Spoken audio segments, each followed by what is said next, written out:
This is the One Piece Podcast, episode 422 for the week of Monday, June 6th, 2016. My name is Zach. And my name is Ed. On today's show, we have very special guest translator for One Piece and Weekly Shonen Jump. We have Stephen Paul with us. Hey, Stephen. Hey, at least for this week.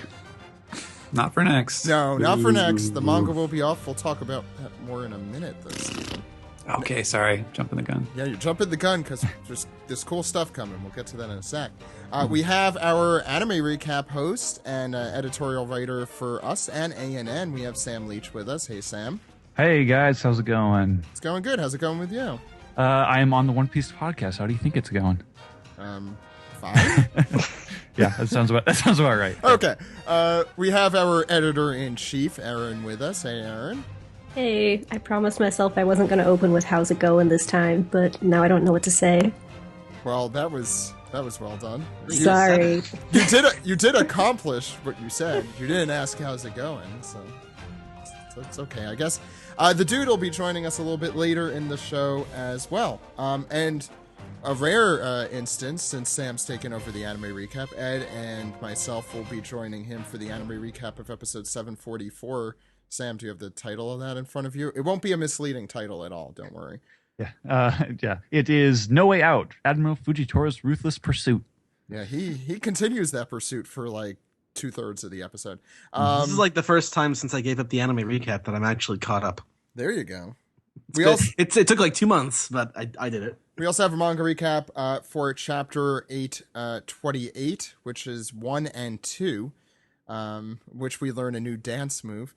But no, it's more interesting than that. We'll get to that in a second. But before we start, as Stephen alluded to in his Raspberry, That was me, actually. As Ed alluded to in his Raspberry, the manga will be off next week. So we decided to give you a very special surprise, and that is with a very special guest. Ed, I'll let you do the honors. Drum roll. Anyone? All right. But next week, we will have interviewed on this podcast original Simpsons director Wes Archer. Also, I believe he was the head director for King of the Hill for much of their run. Woo! Awesome! Yes, he works on Rick and Morty with our good friend Brian Newton, and apparently, big fan of One Piece. Yeah. Wow. Awesome. He and his son have been watching the series for, I think, around a year. So we're going to talk to him about One Piece, about anime, about animation, obviously, about the great work he's done. Ed's even underselling it, if anything. He's worked on the most famous episodes of the Simpsons, including seasons 1 through 7. So Golden Era Simpsons. Unfuckwithable. Yes. We might even ask him about the time he TP'd President Bush's house. We might. I went back and listened to some of the commentaries on the Simpsons DVDs he appeared on. I wanted to watch some of his episodes before he came on the show. So he did 2 episodes of Futurama. He did a handful of episodes of King of the Hill, as Ed mentioned, Bob's Burgers, and 3 I love Bob's Burgers. Great show as well, yeah. Mm-hmm.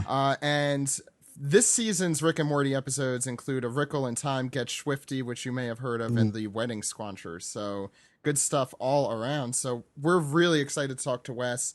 This is something that's been brewing for a little bit, so we're happy to have that for you next week. So don't miss that episode. Also next week, we'll be talking about our next manga art contest. So you may want to listen in, even if you're not interested in the interview. That might interest you as well.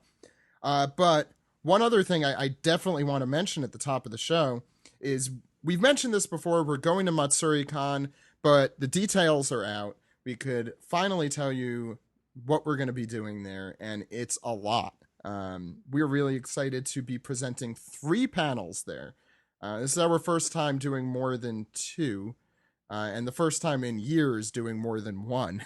So I just want to go through the panels that we'll be doing there. Again, Matsuri-Con is going to be in Columbus, Ohio, August 19th through 21st.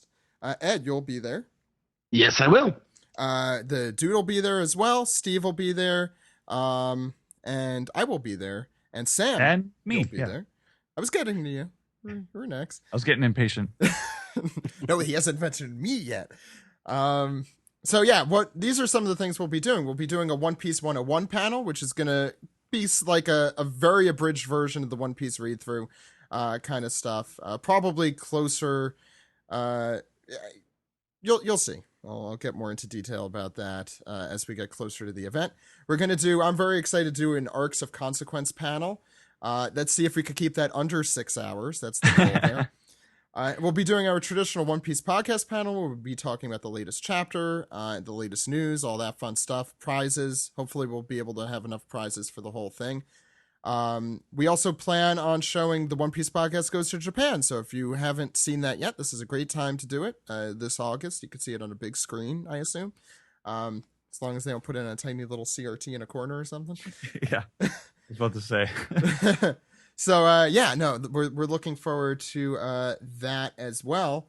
Not only that, but Funimation's going to be there, and the entire cast of One Piece, excluding Nami's voice actor and Robin's voice actor, will be there. I believe they'll be Skyping those two in, though, for their table read that they do it's their One Piece Unplugged panel. Very excited for that. There's also going to be fan interviews with Funimation. And the One Piece cast tells all. We're going to be involved with all of that. We're honored to be involved with all of that. And we're going to be talking a lot more about Matsuri-Con in the coming weeks. So that's very exciting. Any thoughts, Sam or Ed or anyone else? I hope a lot of people can make it, because it's I'm thinking of this as like a real rare opportunity to have like a huge segment of the podcast in one place. Yeah, so if you were listening and you were on the One Piece podcast occasionally, you better come, is what Sam's telling you. That's what I'm saying. It's a rare chance to even see all the members of the cast of One Piece as well. Mm-hmm. And if you're interested in joining us, please RSVP on our Facebook page. There will also be a One Piece gathering that we'll be taking part of for cosplayers and just in general, people who are interested in One Piece. We'll be giving you more information about that as well as the date approaches.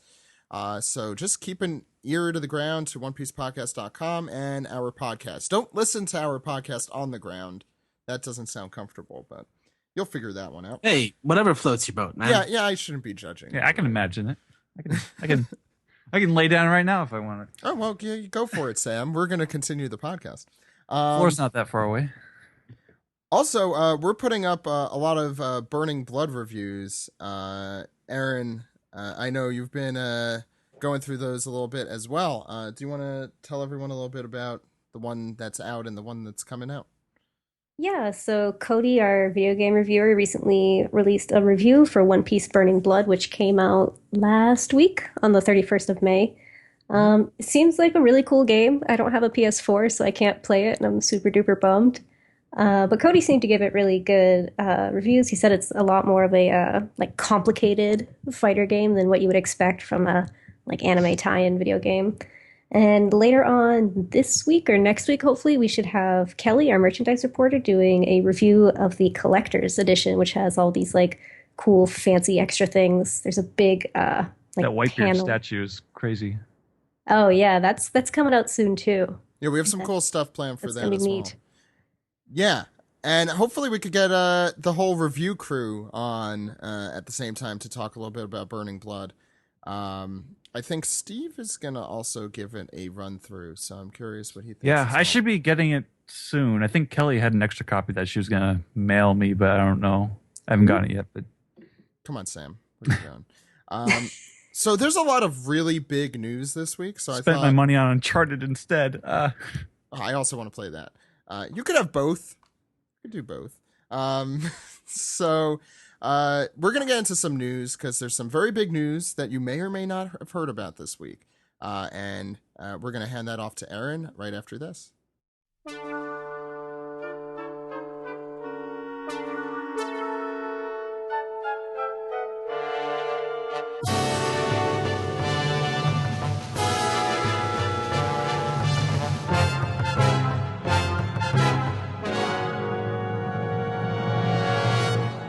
This is the news segment. We have a ton of it this week, which is why we're doing a segment for it. And Erin, you're going to take it over.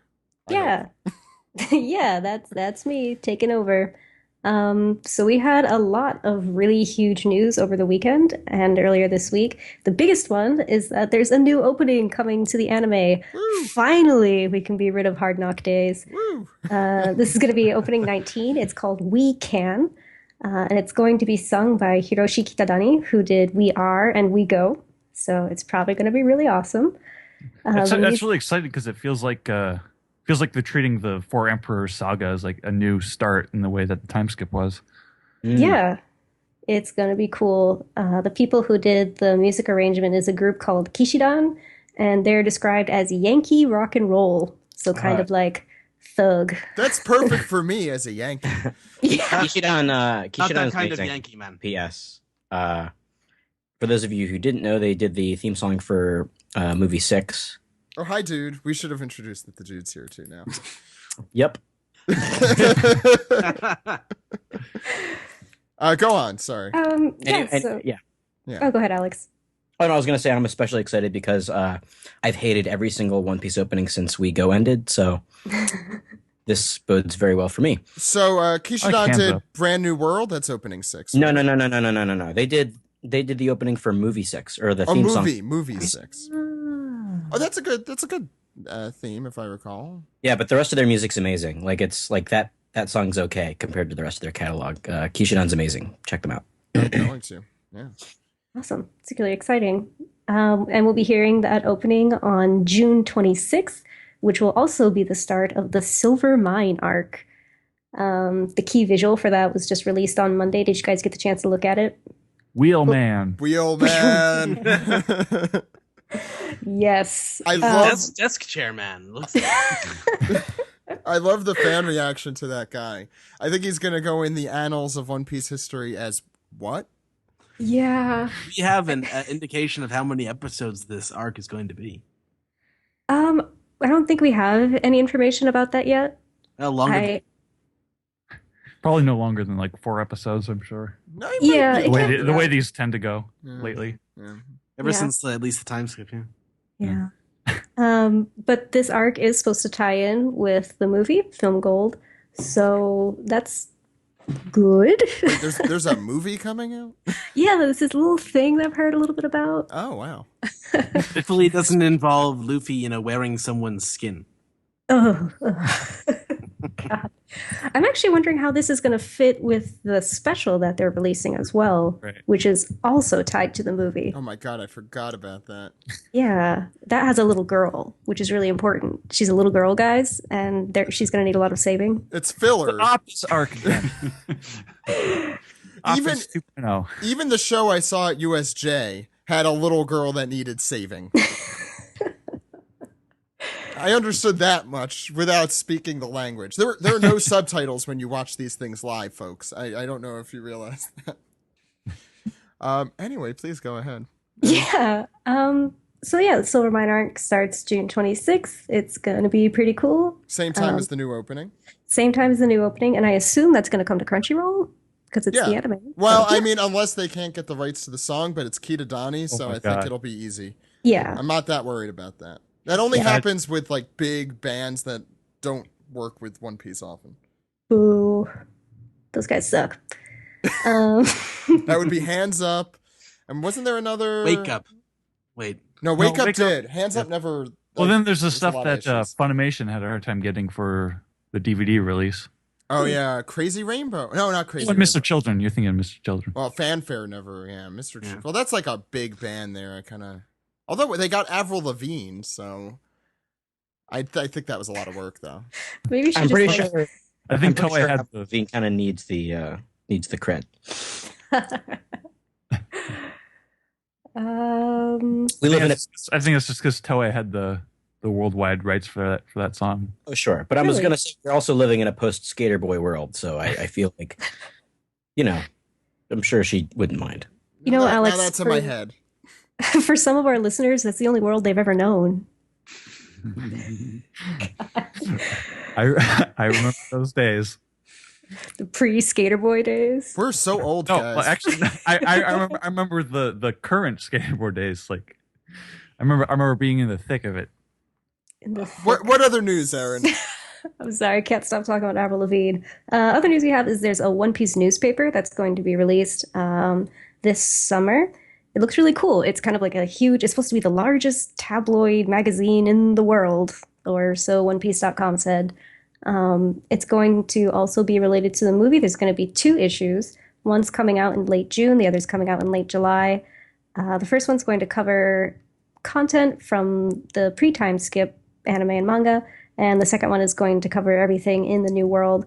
So it's really cool. They're going to have like character art. There's going to be a bunch of pictures of Oda's workspace. And there's going to be interviews with movie staff and voice actors. So I'm sure we'll get our hands on a copy one way or another. You're underselling it, Erin. It's a 360-degree view of the One Piece author Eiichiro Oda's workspace. All we need now is the VR for the virtual reality look with. Ooh, it's like I'm in Oda's workspace. Everyone knows what VR stands for. Not me. Well, obviously I do. Venom ruptures.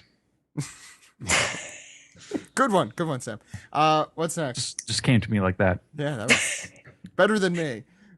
The last piece of news that I have is that we have another Straw Hats voice actor interview go up this week. If you remember last week, Allison translated a bunch of cool interviews that they've been doing on OnePiece.com. Kape Baguchi has been the voice actor of Usopp. He's been interviewing his fellow voice actors in preparation for One Piece Film Gold. And this week it was with Yuriko Yamaguchi, who does Robin's voice. And they have a good long talk about her character. She talks a lot about how she personally relates to Robin a lot, and so it's not difficult for her to voice act. She also mentions how she wishes that Robin had more fight scenes, which I think we can all agree with. Mm-hmm. And she talks a little bit about the movie, so you should definitely go check that out. Yeah, it's a good interview. And I think there's more coming. I don't mean to promise anything, but right? Or was that the last one? For the interviews? Yeah. No, I think they're definitely going to be interviewing each of the Straw Hats probably until the release of the movie. So not just 3 of the 9. Okay, so check those all out at OnePiecePodcast.com. Thank you so much, Erin, for taking us through some of the big news of the week. Super excited about opening 19 and that filler. I don't know if I'm excited about that filler arc, but Sam, I definitely want to be on this. I am very excited.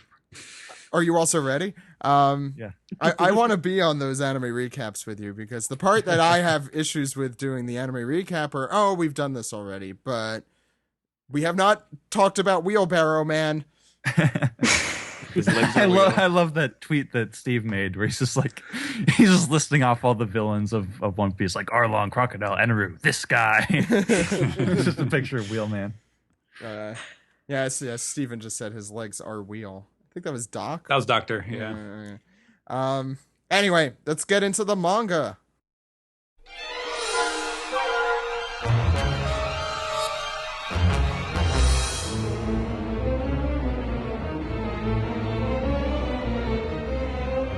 This is the manga recap for chapter 828, 1 and 2. Lots of numbers in this week's chapter. Ed, what's going on the front page? Well, it's the Decks of the World 500 Million Man Arc, Volume 19, Fishman Island.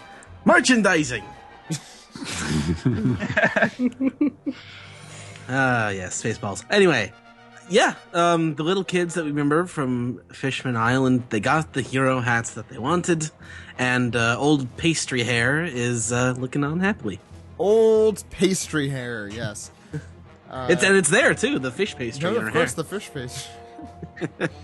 I need to get one of those now that I know what that is. I'm sure she's there. Put it on your head. Yeah, I'm not gonna eat it. I'm just gonna. I don't have enough hair to use it as a clip, so I'm just gonna put it on my head. Walk around like that. We'll make you a headband. Thank you, Erin. And Fukuboshi's there too, and he's wearing more of a shirt. Yeah, pretty much, and a sash and a weird sort of mermaid dress. Someone noted that we skipped Rayleigh. I saw that somewhere in the fan world. And it's true, we did. Who knows where he is? But the hero hats are very popular down in Fishman Island, but that's really all that's going on there. Anyone else want to have anything else to say about the cover? There's this little girl in the front and I thought she was a human for a while, but she actually has 4 arms. Yeah. Oh yeah. With webs in her fingers. Is she a squid? No, she's a Nami clone, but with extra arms. I think the kid in the center of the 3 kids is the one that we did see because he's got the little clownfish. I think we've seen all of them before. Well, we definitely saw the other remember, kid, I think, too. I remember him specifically because he has those things. His weird prepubescent beard. Yeah. It's weird seeing like a little kid with a beard. I guess they're also, it's safe to say they're like heading toward Reverie now. And I guess she's coming because it looks like they're not where they were. You know, they've descended out of the palace. Yep. I don't know. Maybe I'm taking a few too many steps there. Anyway, I thought we were They could done be doing anything right now. I thought we were done with Fishman Island. Ed, what's on the first page here? Never. We're back at Chocolat Town and Cacao Island, Oh God. as Doty would say. Cacao. But they are all baffled, and that Pudding is the daughter of Big Mom that Sanji is gonna marry. And I'm really appreciating Luffy's turban and frilled.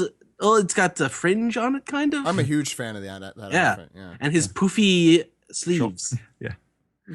Get him some poofy directing pants. And Brooke has the same thing going on there too. Yeah. I'm glad that we're seeing Luffy in white right now. I mean, we don't know if that's the color that it's going to be when it's on a cover or in the anime, but I feel like white feels right. It feels right now. Really? It's gonna get dirty with all the chocolate. Oh, That's true. I really like what they're wearing. It reminds me of what Goku was wearing when he first shows up at the 23rd Tenkaichi Budokai. I thought it was more like what he was wearing when he came back from Yard's Rat. Was he wearing a turban? George Rat. No. He wasn't wearing a turban then. He had the turban on after he went to go train with Kami. Yeah. Right. And Nami is like in a mid-90s hat and dirndl kind of thing. That's a dirndl, all right. Yeah, the hat looks like it belongs in a Tori Amos video. Huh. Very mid-90s. But Brooke is very jealous. What a beautiful wife. And she is just as shocked as the gong goes off in the background that they are Sanji's companions. This is ridiculous. But of course, I recognize your face, Straw Hat Luffy. I'm just completely scatterbrained. So, yeah. Is Carrot like eating the back of her chair or like the wall or something? Something like that. It looks like the chairs are maybe made going on the wall. No, she was eating the wall in the last chapter. Right. And now we're just seeing it from a different angle. And Chopper's been eating that table since they got there. I mean, Yeah, and it looks like Nami's chair is made out of candy cane. it's fair to say, I think. I think all the chairs are, because Chopper's is too. Oh, yeah. But Pudding exclaimed, well, you're not affiliated with Mama. How did you get past the Tart checkpoint? Why have you come here? I think she said the guards, like they're gonna kill you. I think she means the guards, because this is Mama's territory. She is a very fierce pirate, and she is completely bamboozled now. Like her eyes are spinning, and she's holding this knife, and you couldn't be less threatening just holding a knife by looking at her face. But I was like, oh, I know you're fierce pirates too. Like, Nami is like, calm down, we're not gonna get violent. But Pedro takes the initiative and he says, he's holding a sword, goes behind holding a sword up to her throat and says, what should I do with her, Luffy? No violence, Pedro, Nami yells back. But this escalated quickly. Yeah, they really need a little spray bottle for Pedro. Wow. So we start the next page by time passing slowly, or rather, we see that the passage of time has happened a little bit, and Pudding remarks that, so you've come to take Sanji back. I should have known this wasn't consensual, as she's sipping her tea and the jelly nitro looks on. She explains that Mama is a very selfish person, that she uses her children's marriages as a means of strengthening her pirate crew. So right off the bat, we get some big information on Big Mom. But wait, there's more. She explains that they've all given up on having a choice in who they marry. They can either submit or they can run away. And I'm going to have to clear my throat because those of you who are listening who still think that Mrs. Bucking is the mother of Lola, better listen up. I'll drop some knowledge. Extra nail in the coffin right here for you. She says, Pudding says, that her own beloved older sister ran off to sea to find a love of her own choosing. And that gives Nami pause. Extreme Things pause. that make you go, Now, do we know for sure Yes. that Miss Bucket and Big Yes. Mom are not the same person? Oh no. Uh-oh. Oh, boy. You've done it now, Sam. I see no facts to that assumption. Yeah. I think we've been saying this since forever, but this is, I guess, as close to a confirmation as we're getting at the moment. That Lola is Big Mom's daughter. Yeah, coupled with the fact that lady from a few chapters ago. Right. It's pretty. Oda's being like, "What do you Gotti, think?" is that Gotti's wife? We think it's Gotti's wife. Probably. Yeah. Possibly, yeah. I think it's his wife. Well, either way. So there you go. Boom. Whoop, there it is. Brooke says, I'm curious about something. If you're said to be the 35th daughter of the Charlotte family, does that mean Big Mom really does have 35 daughters? Well, as it turns out, that yes, she has 39 daughters and 46 sons. So there's 85 siblings in total. And looks like Big Mom has been, not shy about sowing her oats because she's got 43 different husbands. Making that total, yeah, damn straight. She's got hoes in different area codes. I mean, what can you say? Yeah, she's as big as 3 of those area codes. So Sisters from different misters. that makes their family 129 in total. And she also remarks that the elder brothers and sisters have had children of their own already. So Mama's family is larger than even that. As we check out some more townsfolk walking around. She mentions the Big Mom pirates are centered around an actual family. So Big Mom definitely likes to keep it in the family, so to speak. Yeah, as Luffy sips his tea. Oh, my word, Big Mom indeed, says Brooke. It's a good line. It is. And Chopper, as he stuffs himself, so anyway, have you met Sanji already? Like, just so lackadaisically, whatever. We don't care. Chopper. This is too. By the way, does that work with deer and bunnies as well? The whole like chocolate's poison for animals thing, or is that just dogs and cats? That's a I good don't question. think chocolate is good for any animals. Can they even digest it? I don't know. Listeners, tweet us People. at One Piece Podcast. And give us. I guess your people are knowledge. animals, so I guess there's got to be some. Yeah, there's got to be some animals that are fine with chocolate. I Yeah. would assume. I love Luffy's look toward Chopper. Like, why? Are you, The side eye? yeah, like you're still eating that table. While Nitro is melting off the table like a Salvador Dali block. And he started doing that on the last page, if you notice. Like on the page before, where let's see. Oh no, it continues on to the next page, is what I meant. Oh, okay. Ah, Oh, yes. I see. So anyway, yes, she remarks, "Oh yes, we've met just once." She's very taken aback by this question, of course. And then as she thinks about Sanji, she is transported to a field of Big Mom's singing flowers. As she mentions, like, oh, despite the curl of his eyebrow, he was very dashing gentleman. Despite the odd hearts he had in his eyes, he had quite a lot to teach me about baking sweets. Yes, similar interests. He's very manly.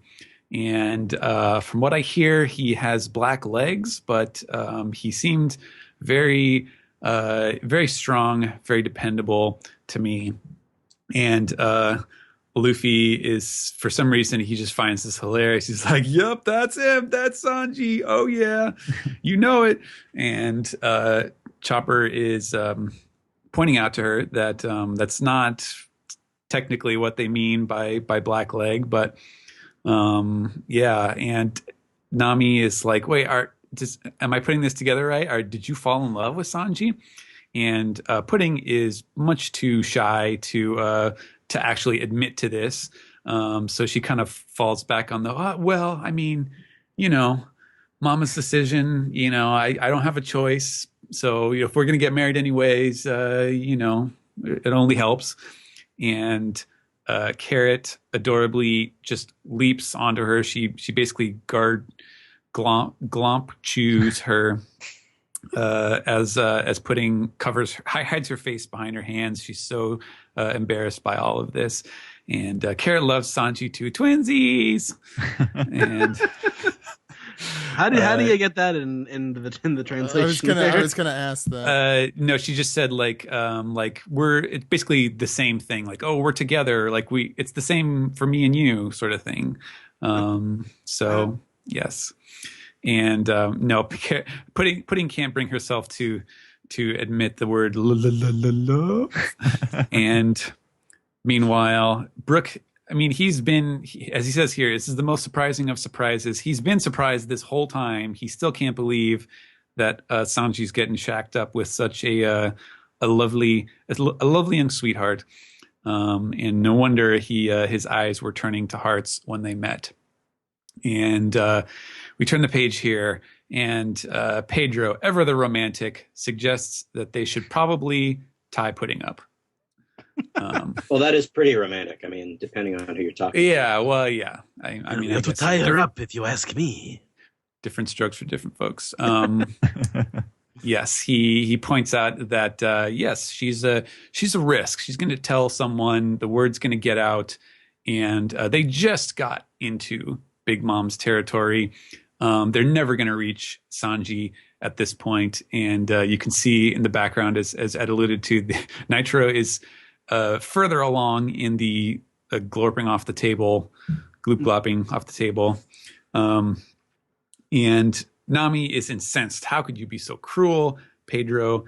But he is being pragmatic here. How would you keep her quiet then? Don't forget, she's Big Mom's daughter. Nami's like, I know, but I mean, she admitted it. Her mom is scary. Maybe she won't tell her. But no, that's exactly why she will tell her mom about it, because she's afraid of what'll happen if she doesn't say it. And so they're bickering in the background here, and Pudding makes up her mind.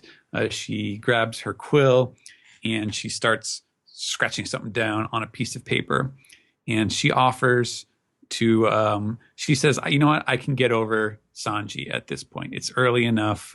I can get over it.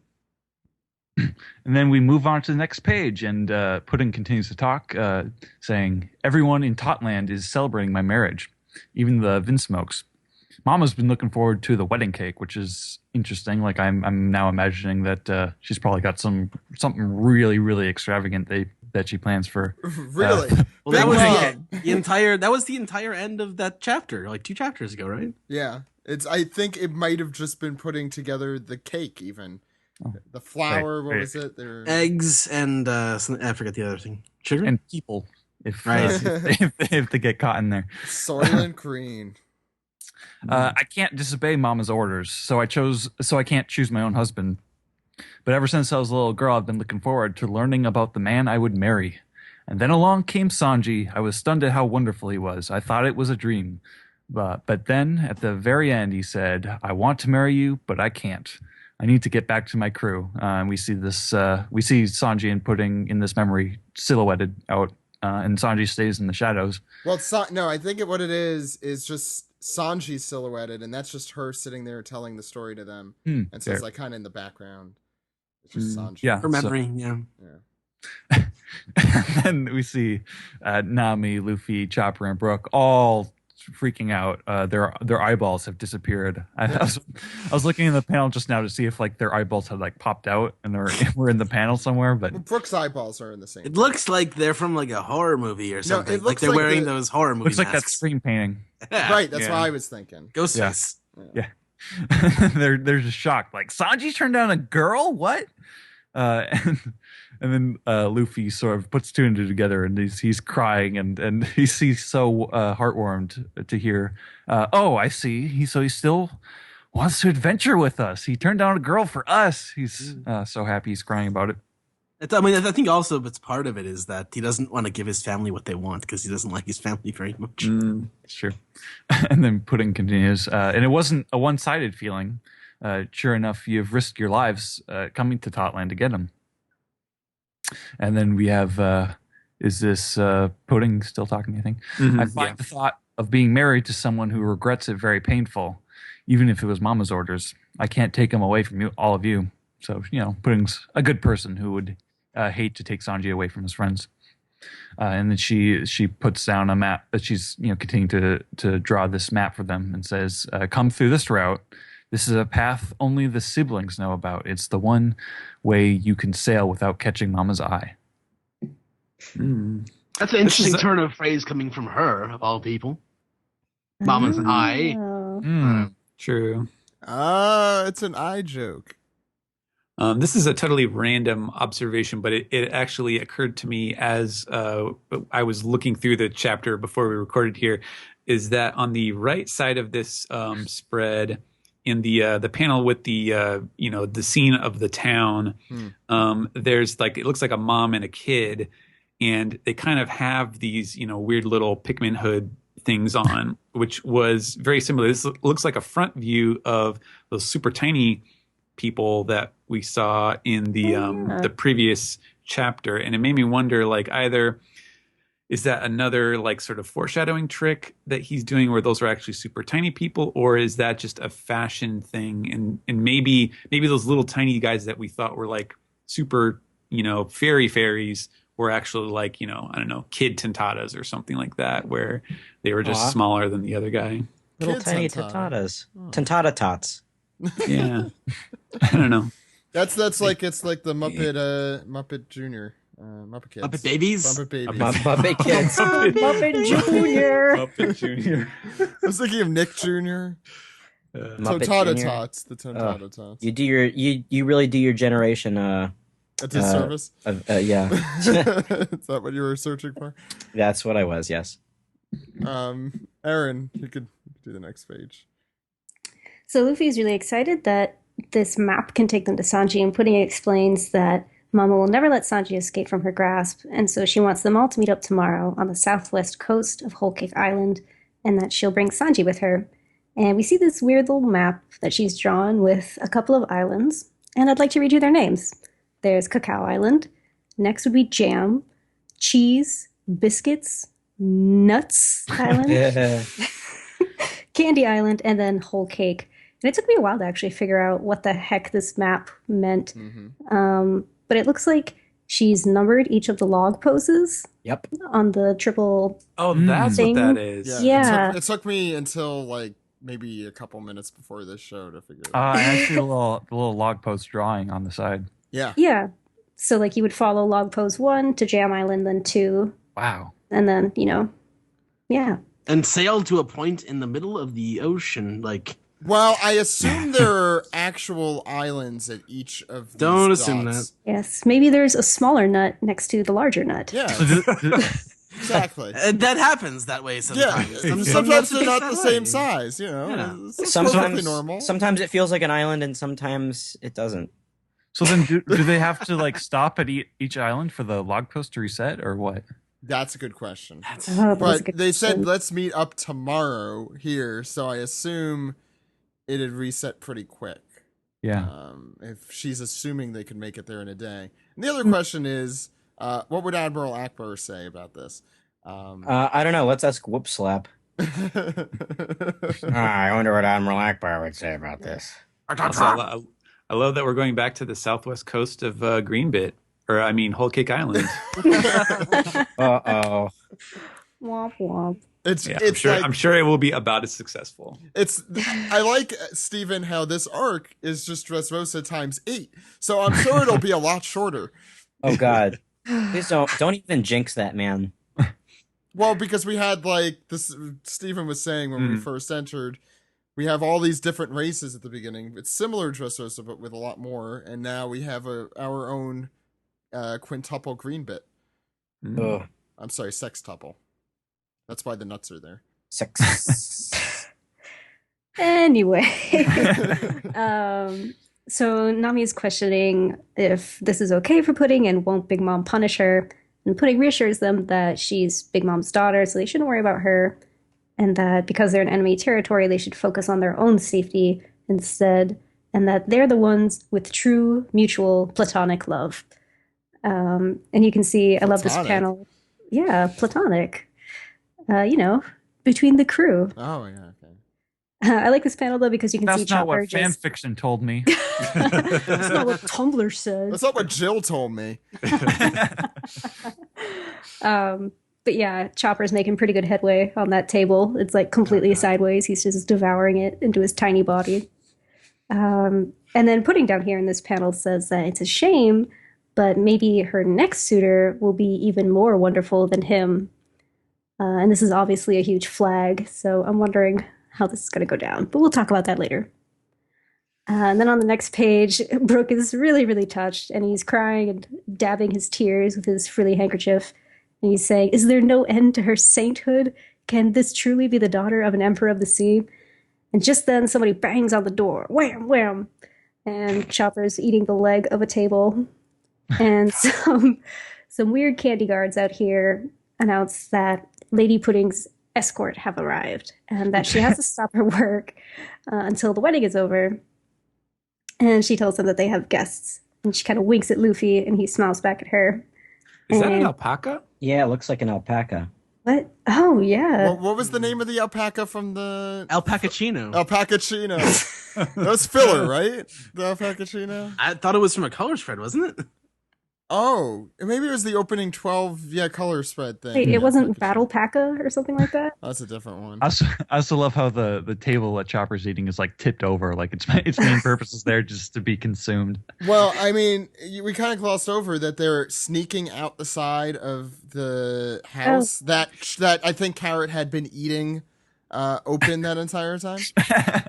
And that you She's see, always thinking ahead. if you zoom in, you see a very fat Chopper trying to get through. Could be Kung Fu Also, Point. what's Luffy? No, eating, he's- in the left panel there. More wall. Yeah, he's Yeah. eating part of that wall, you see? Like, I guess that's probably the cafe, right?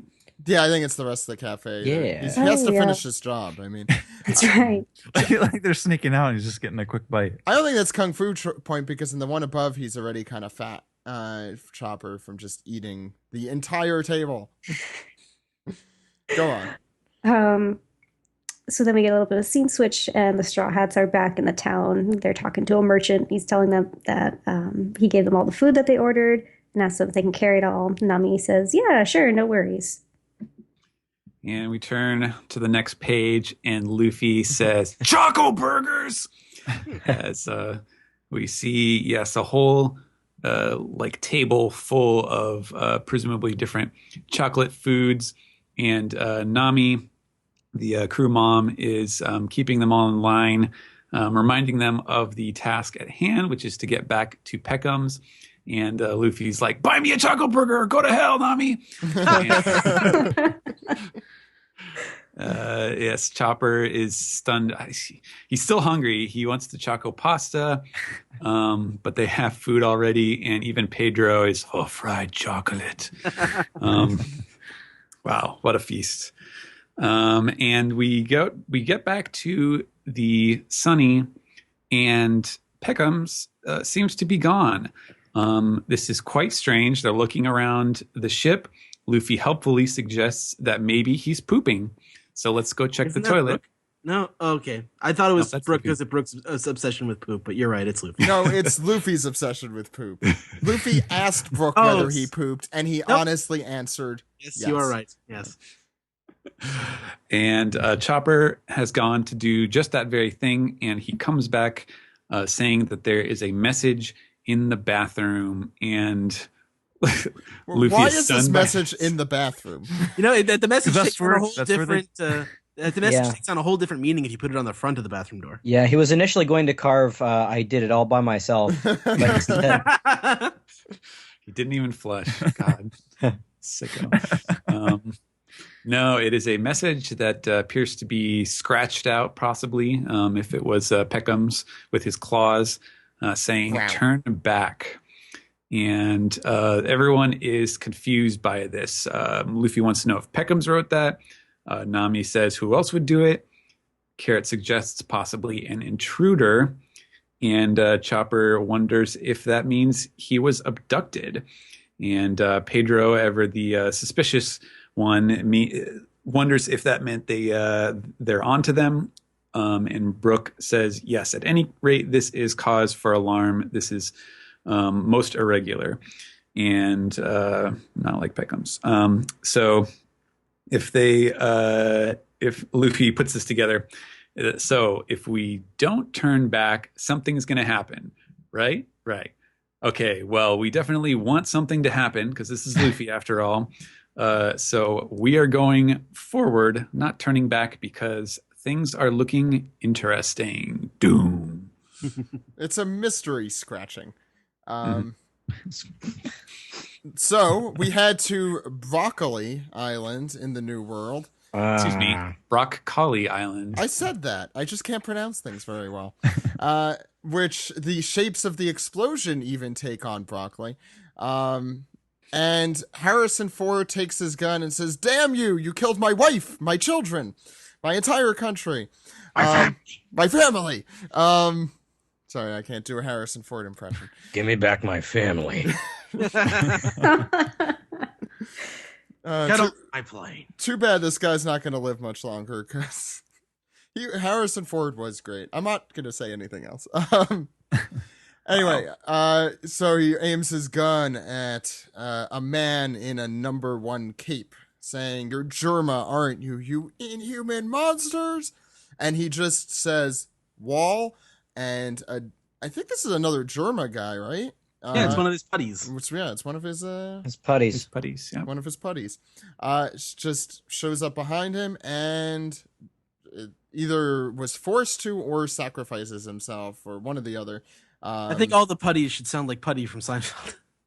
Oh my god! Yes, Hey. yes. Hey, okay, you need a wall. I'm your man. Look, it's a wall. I'm a wall now.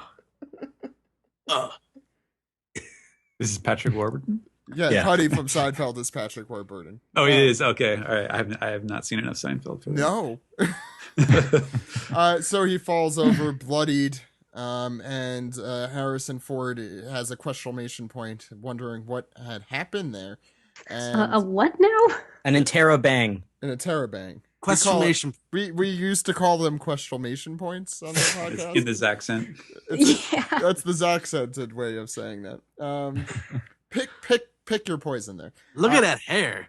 by the Yeah, way. so Mr. One, I mean, probably each. No, not Mr. One. That was a joke.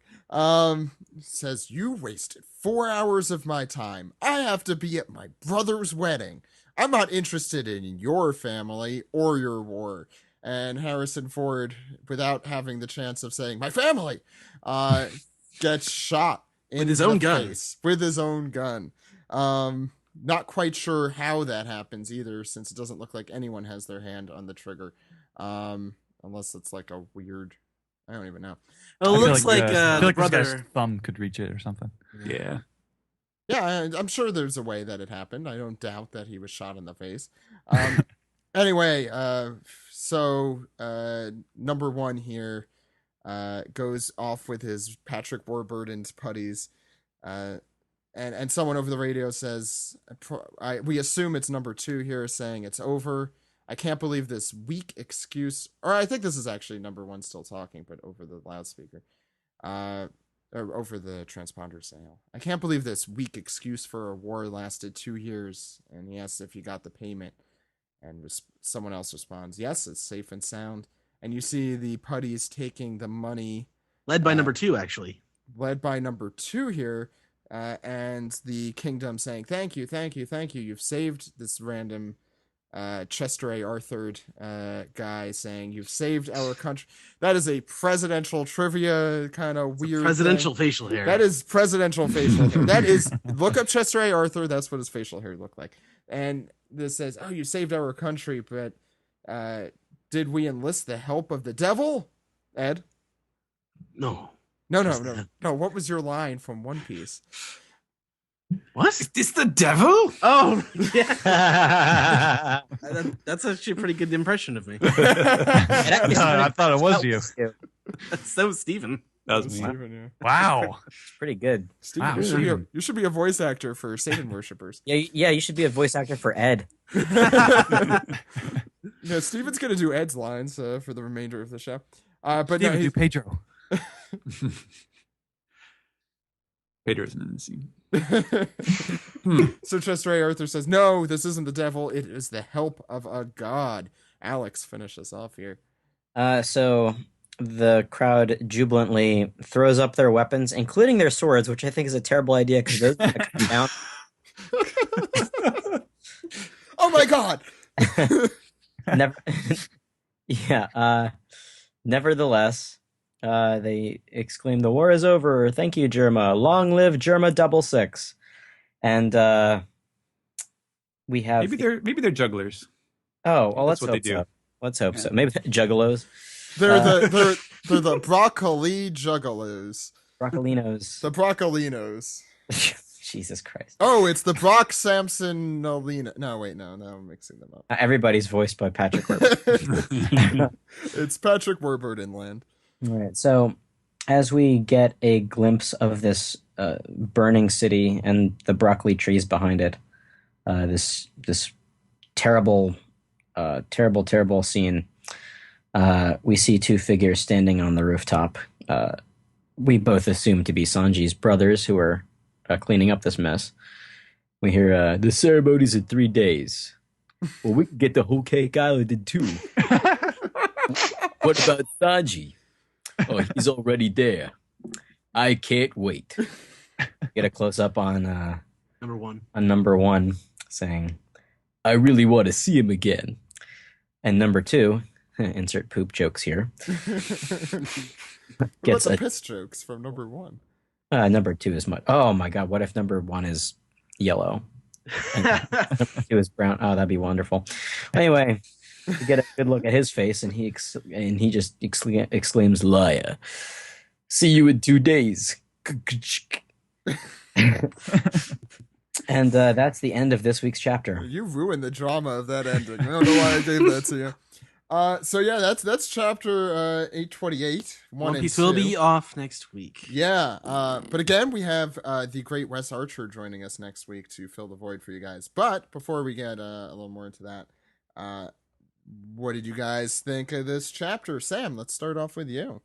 I thought it was a pretty good chapter. The thing that I thought was most interesting is like seeing this number 1 guy sort of fight. Like we get basically no indication that he's using powers or anything, but the way that the panels move, it implies like he's moving at this crazy speed or something. Like it's really puts your imagination to work to how any of this actions going down. That's just what I thought was interesting there. But yeah, for the most part, pretty good chapter. This stuff with Sanji rejecting pudding is really interesting. That's sort of the main takeaway I got from it. Erin? Yeah, there's a lot to digest in this chapter. It was pretty dialogue heavy. Just want to say I don't trust pudding at all. Why is that? She's just too perfect, you know? She's great, and she's really sweet. You're jealous. No, Wow. Zach, no, come on. I mean, how could I even compete with a girl with 3 eyes? Jeez. You don't know if we don't know if she's the 3-eyed girl yet. That's true. We can only assume. But I thought, go ahead. Oh, I was going to say, if you're going off of what we were saying about Mama's eye, if you could presume that maybe Pudding herself is trustworthy, but if that eye is like some kind of Big Mom thing where that's how she keeps tabs on her, then it could end up, yes, she will inadvertently screw over the Straw Hats, but while remaining a sympathetic character on her own. Yeah, Pudding might end up being like the Viola type character, Rebecca type character of this arc. You dare. I'm just saying. You are just jealous and you're taking it out on her. No. Zach, come on. Look, we all love Sanji, but he has to find some happiness. He doesn't need a lady. He's a strong man who don't I need thought you a were, I thought you were gonna say he doesn't need happiness. Um, but yeah, I thought it was really interesting that we learned that Big Mom is Catholic and has all these children. Wow. Every sperm is No. sacred. Yes, It's no okay. birth control. My family's Catholic. It's fine. I can say that. Do you But I have do- 129 members of your family? Yeah. Also, are you going to bring Honestly, up the physiological possibilities that you were discussing? Oh yeah, I want to hear this, Erin. I want to hear this. Well, I'm just saying, like, Big Mom, she's not that old, probably hasn't gone through menopause yet. And, she's a huge lady with normal sized children. So she probably has them in litters of like 7 or 8 at a time. Oh God! That's horrifying. Well, I mean, it happens. That is literally a horror movie. No. I think it would be more of the conception, but that's just. That's Cronenberg-ish. Yeah. Some body horror. But I do think it's really interesting how we could pretty easily compare Whitebeard to Big Mom and how they use their familial structures to create a pirate alliance. Big Mom actually physically giving birth to her pirate crew. I think it's pretty interesting because it's something that only a female character could do, and that's pretty cool to me. We need more numbers, quick. She's like the queen bee, Do you think her husbands are still alive? We Or can does she stop like- talking about this now, right? Yeah. No. Erin, keep talking about it. Our but crew, yeah, our crew needs that's- strength. Where's my men? Oh my God! What if the third eye is actually just part of a twin that putting 8 while in the Oh my God. God. Well, this got dark quick. Yeah, I think I'm done. Okay, dude. Yeah. So yeah, great chapter. I love how we found out that much about Big Mom and her pirate crew. Very, very meaty. So meaty. Yes, so Did meaty. the joke I was thinking of but didn't say.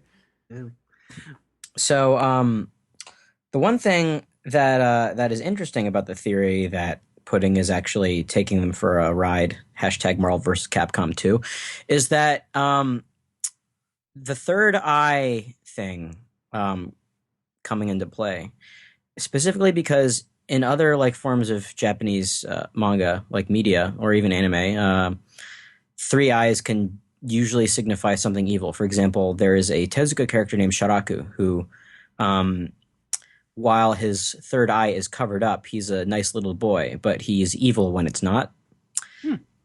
There's also the band Third Eye Blind. That's pretty evil. Yeah, but like if you look at other there's an entire anime sort of centered around that kind of thing called 3x3 Eyes that I saw when I was, I guess, 12. I don't know. I was Yeah, that's a old young school. guy. Yeah, and of course an obvious example, Tenshinhan from Dragon Ball started off as an evil character with 3 eyes. But then So- it became awesome. I guess you could be evil and all.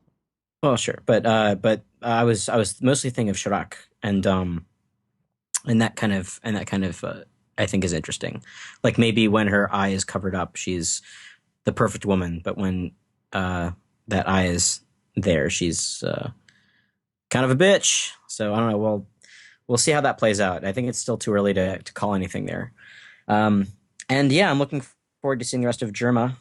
Whether or not these guys are actually named Ichiji and Niji is still remains to be seen, but that's probably giving how the naming convention has gone thus far. Could it be Shoji? Is because sometimes the show is the first generation, like in Naruto. I don't know. Oh, yeah, that's It could I be. don't know. It could be that. There's also like in terms of different ways to say the numbers. It could be something like Kazuji and like Futaji or something like or G. Actually, Gigi would be pretty funny. That would be another sort of like loud G sound. And actually, I wanted to point this out. I'm not sure if you write this, Steve, or you wrote this, Stephen, but in the back for the Japanese lesson in this week's issue of Jump, it's the Vinsmoke order. They talk about the names by numbers. In the back cool. back of Jump I this didn't week. see So I that yet. guess you didn't Have to write look at that.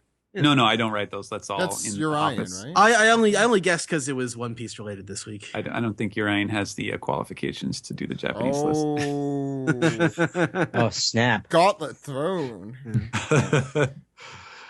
But as far as number one's power goes, that's interesting, right? Like does now is that I think he's just like a terrifying commander, and his men will die for him. That's sure. Yeah. No, that's what I thought initially, but I'm like, what if that's a power of his? Yeah, because it seems like there's some sort of like he's sort of teleporting things around, or I thought it was a power of his. That'd be too similar to Law's power, or even that's true. flamingos. But like, I think it's interesting that the gun gets flipped around. Like we don't even like see that transition happening. Like, I think he's got a wonky power. I don't think it's like Law's, but I the fact those little, that's how Oda does it. He leaves those little gaps in. I don't know. I mean, for my part, like I think the more that I think about Germa 66 and specifically like the fact that they're like the scientific battle force, like the more that I think it's just all their tools and things that that just give them sort of superhuman abilities. Yeah, I hope so actually, because I'm sort of burnt out on ridiculous devil fruit powers right now. Yeah, so good point. Yeah, it'd be nice. Stephen, what did you think of this chapter?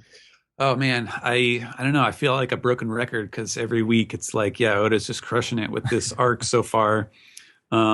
He continues to have a really good, I think, pace for kind of setting this stuff up. Although, not to jinx us or anything, but I also did think he had a great pace at the very start, the first volume or so of Dressrosa as well. So we'll see how that develops. But I think he's doing a really great job. And secretly, I kind of want to see all of these different islands that they're going to pass on the way, just for design purposes, because the chocolate one, we've had a lot of fun with that. And, I'm sure he could come up with all sorts of ridiculous hijinks to go on at these other islands. But we kind of have a pathway towards how this arc will play out as far as getting to Sanji now, and some sort of basic allegiances as far as how Pudding fits into this, whether or not it is ultimately altruistic or will end up backfiring on them. Has yet to be seen. I did love the very brief, like he really kind of packed it in this little vignette of the other brothers, and although we can only see his hair basically in the one close-up panel at the end, I really want the second brother to have, it looks like he has a regent, the classic Yankee hair with the giant poof just sticking out forward like Elite Beat agents. I thought it was either going to be that or something like a Troa Barden kind of from Gundam Wing kind of looking thing, which is similar. It looks similar to that. Yeah. The first brother has a little bit more of like a, I don't know, boy band like Final Fantasy hair, but that is fun. Looks like a bunch of bananas. Yeah. But yeah, great way to set it up. I like the little idea of, we kind of have like these, I guess they're two warring kingdoms on the same island that, have just been locked at war for these 2 years, and then they just kind of swoop in and solve it at once. We get a good idea of kind of what Germa does as far as, their business. And that's pretty cool too. So yeah, it's going to be a tough wait, but just really loving what we're getting here. That reminds me, 2 years is the time since Whitebeard's death. So I wonder if this is related to the balance of power in the New World ever since he died, like this war. Who are they? The Broccoli War. Yeah, who are they affiliating with as far as, and we don't even know if this is New World, but I think it is, considering they're going to get to the wedding in 2 days. I don't even know why there's a fight on Broccoli Island. No one wants to eat that. It's disgusting. No. Big Mom didn't want that. No, Big Mom did not want Broccoli Island. Ed, what did you think of this chapter? I enjoyed it quite a bit. The characters they're building sort of intrigue. Pedro is acting a little bit weird. He's a lot itchier with the trigger finger perhaps than maybe he's the only person who is properly got his guard up. You know, Yeah, I think that's true. I mean, his paranoia is well founded, and she did have a knife. I mean, and there is something going on with him on this island. Someone recognized him last week. Yeah. There's something going on with him as well. So that's exciting for me. I'm really I really like the. I'm curious to see the color scheme for the brothers. I assume number 1 is the Red Ranger, and number 2 is probably going to be the Blue Ranger. Blue Ranger probably. Yeah. Since the Sanji is he's kind of got the black legs, so he might be the Black Ranger. Well, Sanji's representative color among the Straw Hats is blue. I thought it was. Yeah, navy. Yeah, navy. You're right. Yeah, Frankie's a sea blue and Sanji's navy. He's not Mr. Pink. No. I did note on Twitter, and I mean this. I really want Reiji is a Pink, Mrs. Pink, Miss Pink. I really want Sanji's dad to be like an Admiral-esque, super realistic Steve Buscemi. Oh man! You posted the one from him from The Wedding Singer. That's because there's going to be a wedding. Good. Might as well. With painstaking detail putting into his eyes. Yeah, I want it to look exactly like Steve Buscemi. Photorealistic. Yeah, I want it to be like, what series is this picture from? And what is going on here? I'm also excited for Luffy's attitude. I love it here. Well, things are looking interesting. Things are getting dangerous. That's when Luffy gets excited. He's diving headfirst into the situation, which might be reckless, but I also appreciate the moxie. So that's Luffy for you, you know. And again, as all guys have said, there's something there with Pudding. I'm not sure what it is though. She's concealing something. Yeah. Now that it's being kind of laid out, and not just the third eye. That's not the only thing she's concealing. Now that people have been raising their concerns, I'm really starting to see it now. When something's too good to be true, it probably is. She's got a big incentive to betray them. I know, there's a lot of opportunity for like all the blushing and early in the chapter to be kind of fake. No, I don't think that's fake. I think she actually likes Sanji, so I think the part of her deliberately showing them where to go. I don't know. I think she has an ulterior motive. I don't think that ulterior motive's necessarily out of malice, but that's her story with Sanji turning her down is silhouetted, which makes me think that I don't know that actually, like, I think there is room for there to be straight up lying going on. Now that I'm thinking about it, I wasn't thinking about it before, but now it's adding up, I think. Yeah, I was talking with somebody on Twitter about this, and she was saying that everything that Pudding says about Sanji is stuff that you could easily glean from his wanted poster, and that there's no real proof that they've actually met in real life. Yeah, his hard eye and his... Yeah, and like, he has a black leg. It's like, if you saw him, you wouldn't be confused as to why he's called Black Leg. Like, he's wearing black all the time. Yeah, that's super obvious. Yeah, right? You know what? I'm with you there. I bet Sanji didn't even refuse to meet her because he'd be weak in the knees if he... And do you think he could really turn down a girl without going all googly-eyed? I bet so. Like, I think, yeah, I was ready to be, I was ready for something like that, but... I still believe Sanji. Yeah. Zach, what do you think? What are your thoughts? She's telling the crew what they want to hear right now, I think. Well, I mean, the first thing that popped to me in this chapter were Choco-burgers. Oh my god. Fried chocolate! Choco pasta. This was a really fun chapter, and you got to appreciate those when they come because they're not as often recently. They don't come up as often. I'm also really suspicious of Nitro the Jelly. I feel like there's something up there. I don't know what it is. If it's not with Pudding, which, now that Erin's argument there, despite your, obvious ulterior motives, I think is a really good point. I think just seeing this crew interact is super fun. I think Pudding has been a lot of fun to talk to, even with the ulterior motives that likely exist. And I also kind of want to see at least what the islands look like. I would personally be excited for Cheese Island also, after all these sweets. You mean you don't want to go to Nuts Island? No, I'm not a fan of nuts. Oh, nuts! We didn't talk about it, but what do you suppose happened to Peckham's?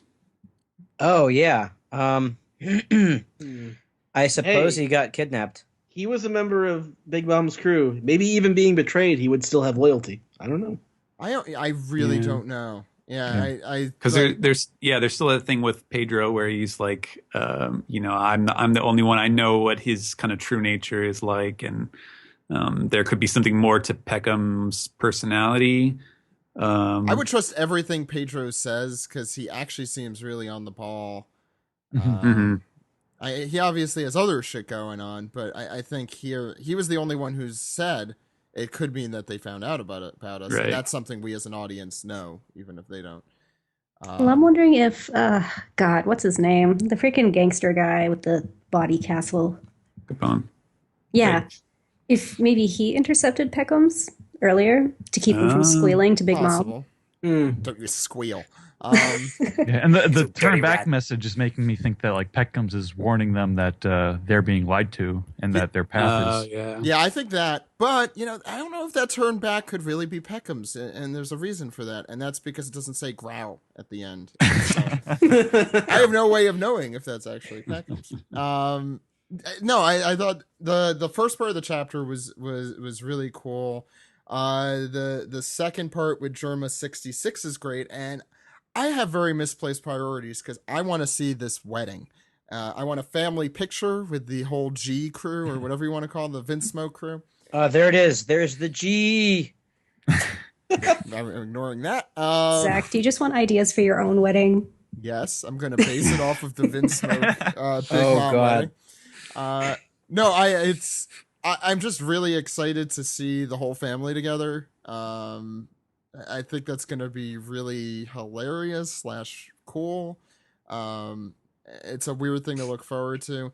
And I think we've said since the beginning, we don't think this is going to be like a big battle arc, like Dressrosa. I still stand by that. I think this is going to be closer to something like Water 7 and just like what's going on here behind the scenes, all these cool little plot details, which make me really excited because I really like that arc. So I'm hoping it's something like that. I'm really curious how this is all going to come together too. So, and I really love all of the designs of the Vinsmoke so far. So I'm really looking forward to 2 weeks from now when we get into 829. But until then, I think we should go to the next segment. You guys All ready? right. Yes. Ed's very ready. Yeah.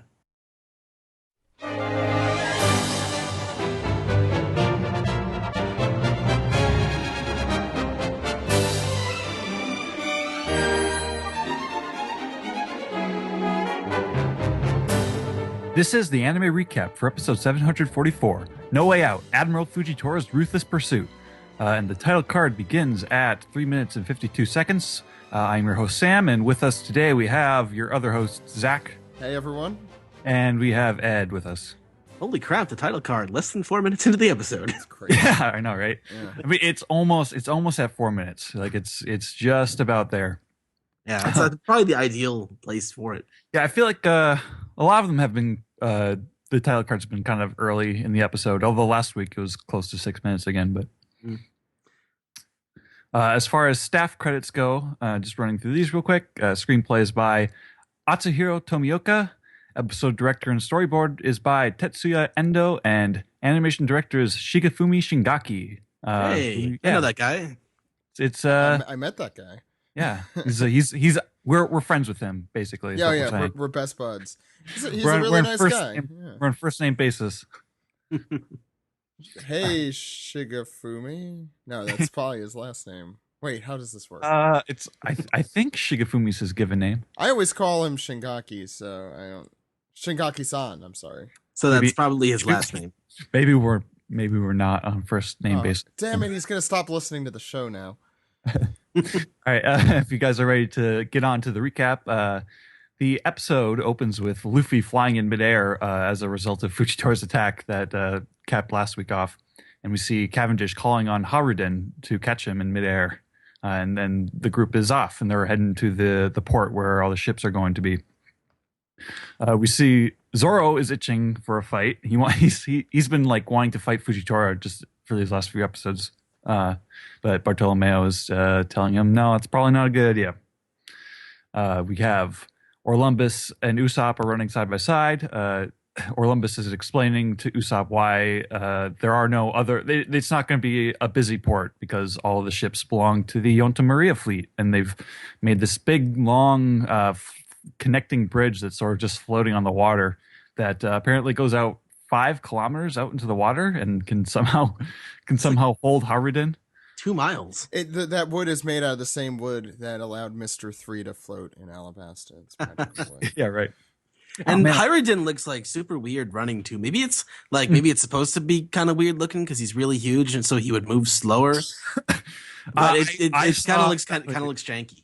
Yeah, I saw exactly what you're talking about. Like, there's a lot of running animation in this episode that's both, the drawings themselves are kind of low detail, and also the animation is very low frame ratey, so it looks really choppy. And that and the Nita Maria ships look when they're bobbing in the water like that, they look kind of bad. I was gonna say, I probably could draw that. No, you couldn't. Probably not, but it's bad enough that I think I can. Yeah, it's kind of a low production values episode, I'd say. There's a lot of static shots and panning. Mm-hmm. And then we see, we got the 50 Nita Maria ships, which are attached to the bridge by rope, and we see we cut back to Fujitora. And then there's this extremely long scene of the rubble just slowly moving out over the ocean, over all the ships. Howl's moving trash pile. Yeah, exactly. And it's a real snail's pace of a scene. It's a pretty tough sit. But we have Fujitora sort of giving this speech as the rubble is sort of slowly moving. And he's saying, like, how is that, Straw Hat? Although I can't see it, I know it's right before your eyes. Dark sky is telling you have nowhere to run. Once you set sail, this huge cloud of rubble will fall on you. All the ships will sink. Can't you see that there's no way out? And he's sort of warning him that even in the event that he escapes Fujitora's attack, the 4 emperors are only going to be much, much worse. We see the rubble scattering through the sky as Fujitora is preparing to drop it all into the ocean and on top of our friends. And then this is when the citizens of Dressrosa come running through and are shouting, calling for quote unquote Lucy to return Rebecca. And there's actually, I was actually really surprised at how many citizens there are. Like once we pull back, when the camera pulls back and you see like how big this crowd is, it's a lot bigger than I think the manga was able to show. Yeah. Like I was really surprised at how big that group felt. This is why I come on, for that kind of insightful input. Yeah. Yeah.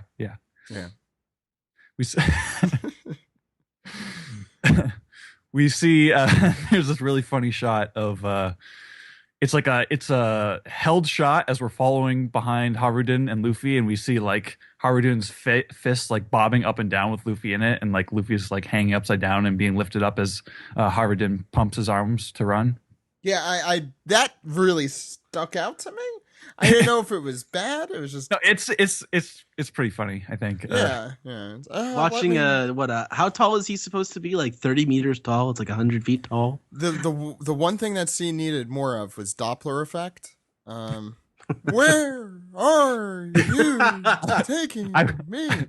I would have asked for like a first person view of Luffy's point of view on that during that, and just like seeing him like basically going on a roller coaster as Haruden's running. Although that may cause some audience members to vomit, so they probably chose not to do that for that reason. This isn't Pokemon, right?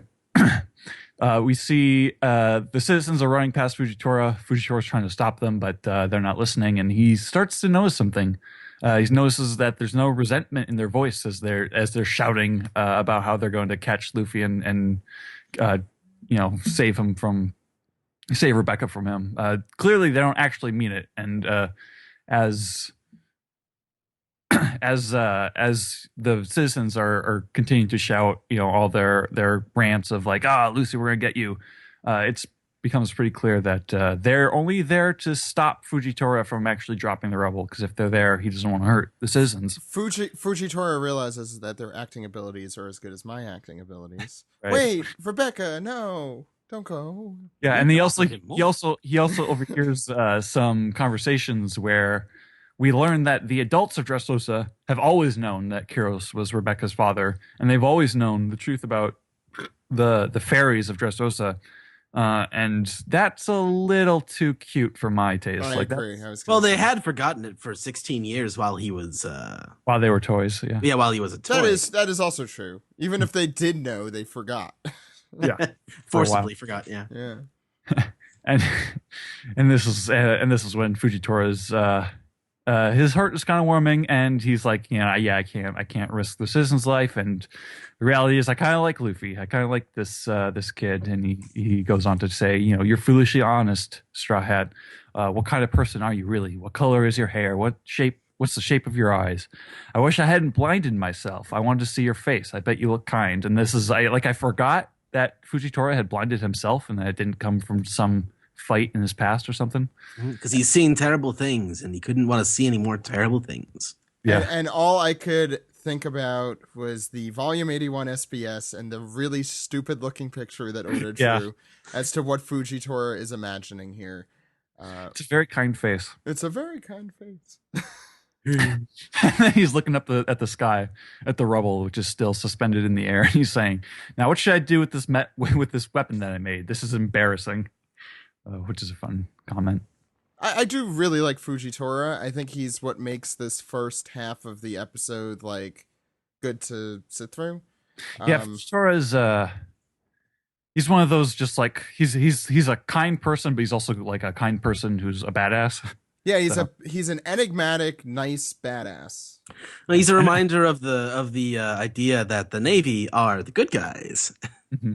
Yeah. Or at least trying to be when they can. He's it's this we've talked about before, the smoker ilk. He's from that same kind of. That was what island was that where they landed and Luffy was that a Long Ring Long Land? He's talking to the people. Oh, well, in the manga. No, in the manga it's Long Ring Long Land, but it's after the filler in the anime where all the shipwrecked people are there, and it's like, oh, that's right, pirates are the bad guys. Yeah, I think that might just be the anime. I'm not sure. I remember it mostly from because I think instead of the stranded people, it was Tonji. Okay, in the manga. So and that I think that exchange still happened in the manga, but Tonji's the one who's wondering why is it bad that he's a Marine? Anyway. You're right. So we come back to the Straw Hats and friends, and they arrive on the Yonta Maria ship, or Olympus's ship, and we have Bartolomeo promising that don't worry, we're going to see my ship eventually, and then we see all the Colosseum friends that we have made. They're all starting to just sort of explain their groups and like the ways that they're pairing up and heading off together, and they keep dropping hints about how they're going to join the Straw Hats, or they're going to they're giving them their power, their armies and whatnot, and the Straw Hats are just sort of growing constantly confused by this. They're like, what are you guys talking about? What's going on here? And then they explain that while they were sleeping in the palace, they really hit it off. It's just like they didn't expect to, but it's like, hey, we got this Luffy guy who we really respect, and we want to help out in the future. So they've drawn straws to decide what the order of their sort of group, what rank their groups are. Although I don't know why they need numbers at all, but the number one, the one who pulled the first straw would be the Beautiful Pirates, which is 75 members, and it includes Cavendish and the newly joined Suleiman, who has joined the Beautiful Pirates along with Cavendish. He's working for him now. I have questions about Suleiman. Like, he was a commander previously, like enough he was to be a war criminal, but so maybe he was imprisoned and he escaped or something, because he has like no followers right now, right? We don't know. We don't know. I have questions about Suleiman. Well, he's way more front and center in the anime. Like, he shares that title card with Cavendish. I think they do a lot more sharing, because the thing in the manga was just one panel, so it was just it's just one panel of him like pointing his thumb, like, "Hey, I'm going with this guy now." Yeah. Group number 2 is the Barto Club, 56 members, led by Man-Eater Bartolomeo. And his legion of silhouettes that are green. also a reminder that 56 means Gomu in Japanese. Wow, I never put that together there. Yeah, it's the same with the full group, which is like 5,600 people or something. Right. Oda, you and your puns. The group number 3 is the Haposui Army. Which is about 1,000 members, led by Sai and Danton Jiao and all of them. And we see Baby Five off to the side cheering him on, saying, "Honey, you look great." And then she gets really excited that she got to call him Honey. They're in their honeymoon phase right now. The Triple X Gym Fighting Alliance is the fourth group. Remind me never to go there. Yeah. Which is the 4-man group led by Ideo, and includes the newly joined Blue Gilly, and then as well as Abdullah and Jeet.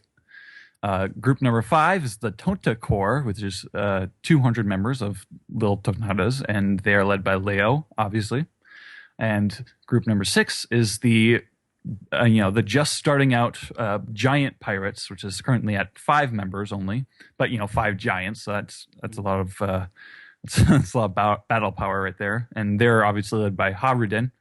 And then, last but not least, the man narrating this whole sequence is Orlumbus and his Yonta Maria fleet, which consists of 4,300 members, making a army of 5,600 members in total. Of people wanting to lend their power to Luffy and become a fleet for the sake of our main character here.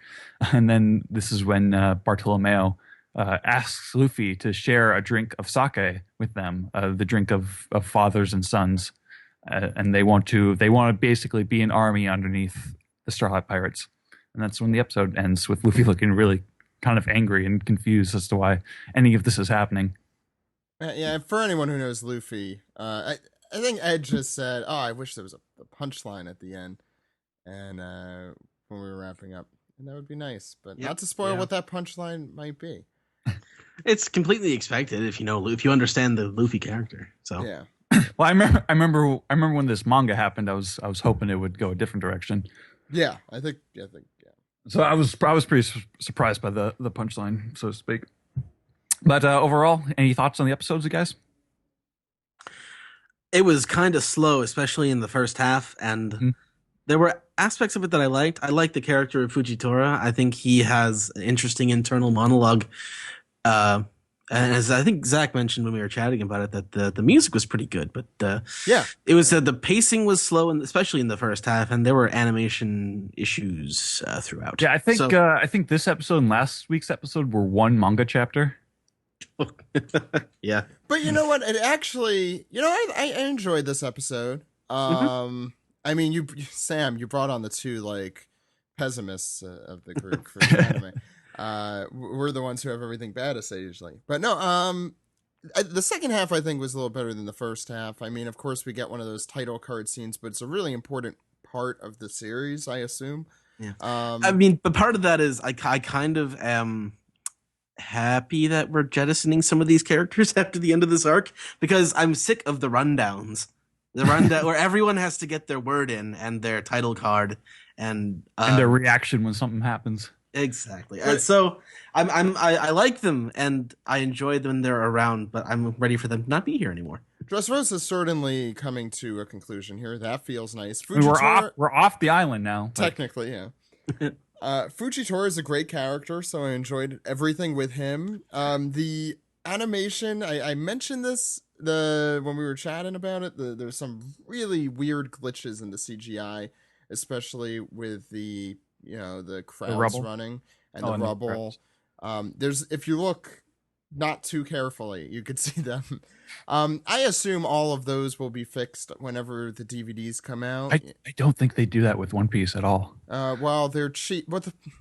I'm not getting. Don't get me started with Toei and it's not the animation team's fault. I really wouldn't, blame Shingaki and others necessarily for the amount of money that Toei is willing to put in. I think a big part of it, from what I hear, a big part of it is that they put a lot of newcomers in charge of stuff like One Piece and Dragon Ball Super, and that's and they have like the really experienced people. They also just don't like put the movies and whatnot. But you could give Interesting. inexperienced people a decent amount of money and make it look better. This was clearly cutting corners stuff. So I don't blame. I mean, I think the material's good. I thought they did a good job. If it was half a chapter, I think they did a very good job making it seem like 3/4 of a chapter instead of half. And very ballsy of them to start at under 4 minutes. But interesting to note, I still finished my entire dinner before the title card. So That's just because you eat way too fast. that's also a thing. I feel you, Zach. I eat very fast. Thank you. But yeah, no, that's all I gotta say. Yeah, I like the story content. I think it's a very mediocre episode production wise. Obviously, the middle with Fujitora's floating rubble was very, very slow, and I was kind of not thrilled with the execution of the Grand Fleet scene. I thought it was very. It reminded me a lot of when the Birdcage first started, and Doflamingo's running down like the star bounties. Like it just like for some reason scenes like that when it has to get like stylized in sort of running down the characters. I think they've got a very flat sort of style for that kind of stuff sometimes, and I don't know. I feel like that's stuff that could be more fun than what we see sometimes. Yeah, I think that's good. Why don't we move on to the... Oh, you could do it. I'm not the host of this. I am the host, Zach. Oh. While we are in this segment, I am the captain. Fine. So, yeah, we can move on to the next segment, I guess. Hooray.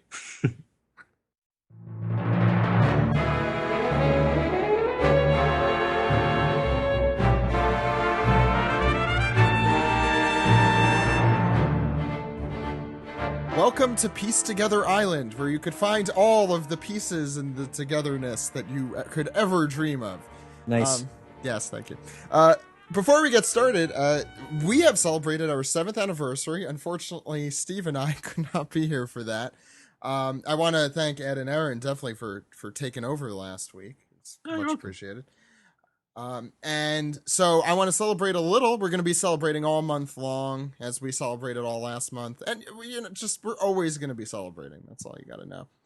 So I want to read some tweets from OPP 7 years. That hashtag's still open. You're always welcome to let us know your favorite moments over the last 7 years. I still can't believe we've been going that long. So let's read some of these. First one comes from Nine Claw Tiger. I'm going in reverse chronological here.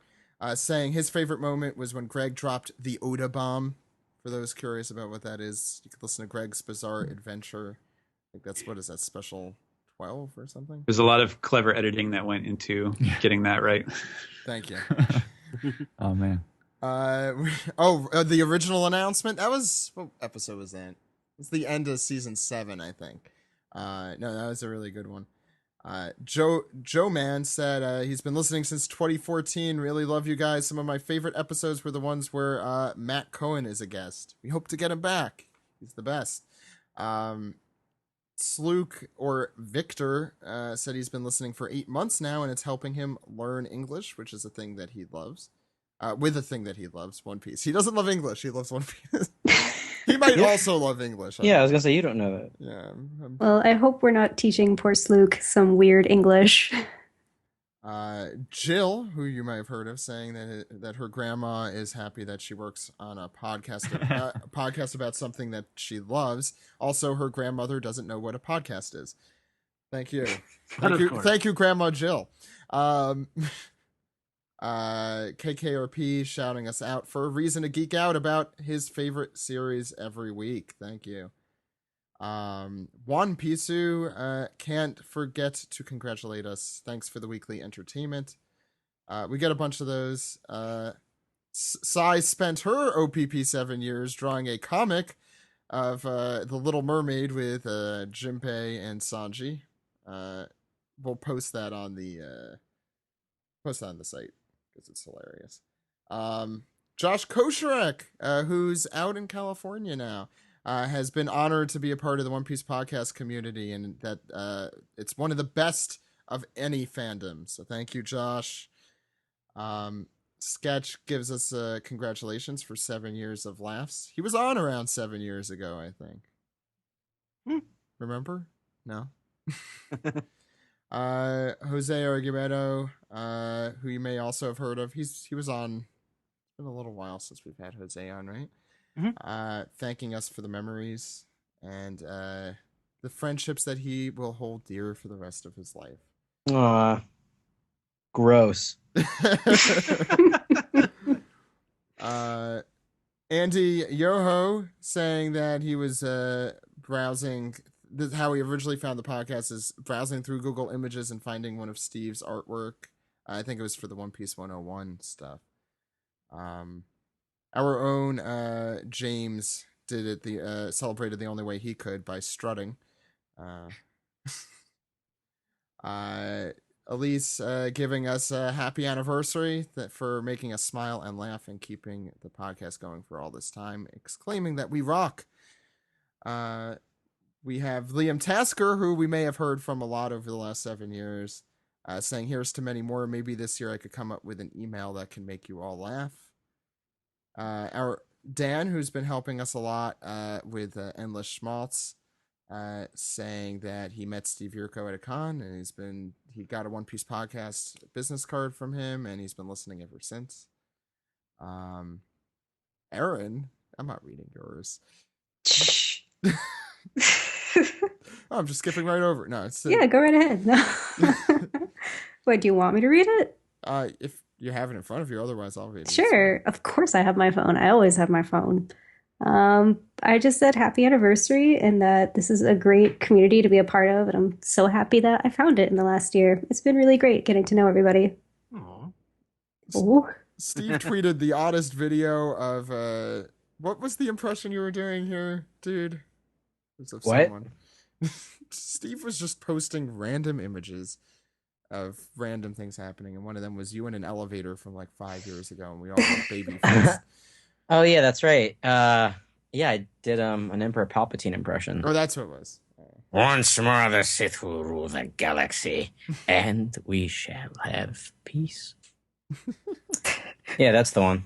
Well done. Well done. Summon saying thank you to host guests, old and new, current and long gone. It's always great listening. I assume that also includes Firecraft, so thank you. Tyreek said he found us in December, loves the podcast, keep up the good work. Diego, who we had on way back, saying that we got him into podcasting and was lucky enough to represent Podcast West at a couple anime expos, and still recall running into this podcast when it first started and made some good friends from it. So thank you.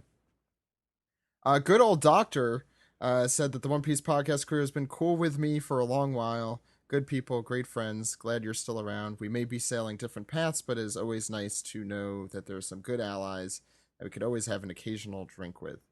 We're always open for drinks. Let's see what else we got.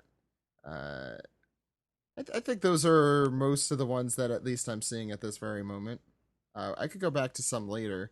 If you've got some One Piece Reddit ready. You want to go to Reddit? All right. We will start off with Joe Man, who has been bothered by something for a while. Every time he sees Cat Viper, he reminds him of someone. He finally worked out that he's a dead ringer for Jack Nicholson. So he wants to hear Cat Viper as played by Jack Nicholson. Hey, what the fuck's going on? It's me, Jack. Just kidding. Cat Viper's the name. Hey, have you seen my hand? I have no idea where it went. Maybe it's over here in this giant pile of lasagna. No? I guess I'll just sit here and eat it then. Jack Nicholson. I mean Cat Viper. Cat Nicholson. Viper. Cat Viperson. Cat Viperson. There you go. Yeah. This lasagna's as good as it gets. Because I was in that movie.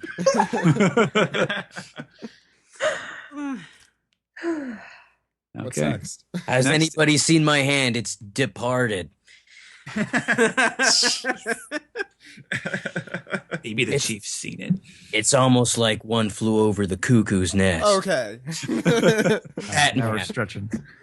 Mistress Page wants to know, I have a thought on what Big Mom's powers may be and have been thinking along these lines ever since her Jolly Roger was revealed in Fishman Island.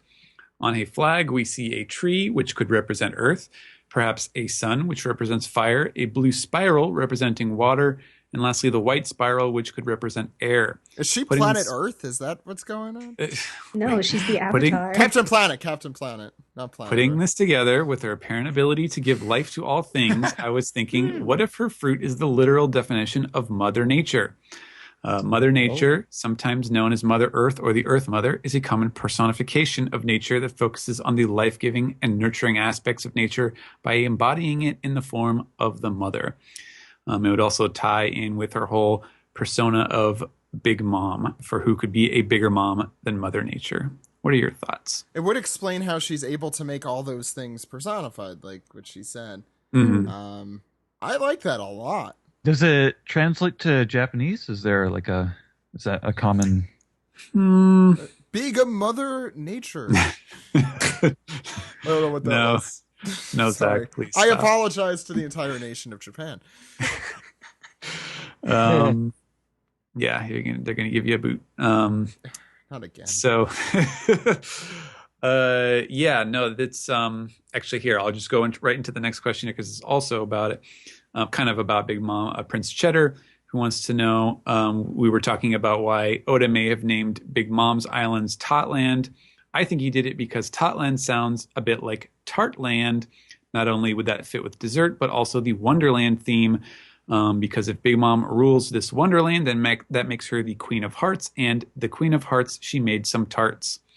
And we got a couple of other questions as well, just talking about the sort of through the looking glass aspect of Big Mom's powers and her whole realm and everything. And what we thought about that. I think those are all pretty good. I think they're all kind of in the general realm of what we're likely to find out. I still think it's definitely some sort of Midas, touch of life sort of thing. The Mother Nature right. thing, I think, works well with that too. Actually, that's actually kind of interesting. Steven, the way the katakana is for Totland, how is it? How would you pronounce that? Like, yeah, well, that is a little off, I would say, because Totland is Totorando, so it's sort of a Totland, but like the total, right? Right, that's sort of close to the sound of total. That was sort of what I drew as a link to the kanji, which was sort of all lands. Specifically, the tarts that she has, the bases, are taruto, which would be a little bit different. It would not really link up as neatly in English as it does. It would not link up nearly as neatly in Japanese as it kind of does in English, as the question here went. So I don't think that's specifically a linguistic tie, but I do think that the whole Wonderland thing for sure is big, and she has tarts, so it's all in the same vicinity, I guess. Next, we have Valentine Menace, who wants to know, after a little bit of math and assumptions, I came to the idea of Big Mom being over the age of 60. Is it possible her devil fruit slows her aging, or she could take the life force of others and add it to her own? I like Reminds the me of, response like- actually that says that maybe she's part giant because giants, as we know, have extended lifetimes. Yeah, that works too. And also, like, I was thinking about how Sugar's devil fruit had sort of the side effect of keeping her young. So maybe True. there's There's some precedence there for Yeah. kind of age manipulation stuff. yeah. Yeah, it could be. I mean, we don't know what the specific fruit is yet, so there could be some little detail linking those things in Oda's creative sense. Steven, we have a call coming in. Should I take this? Big call. Yeah, a call. Okay. You're on the One Piece podcast. What's your name and where are you calling in from? My name's Steve. I'm calling from Dallas.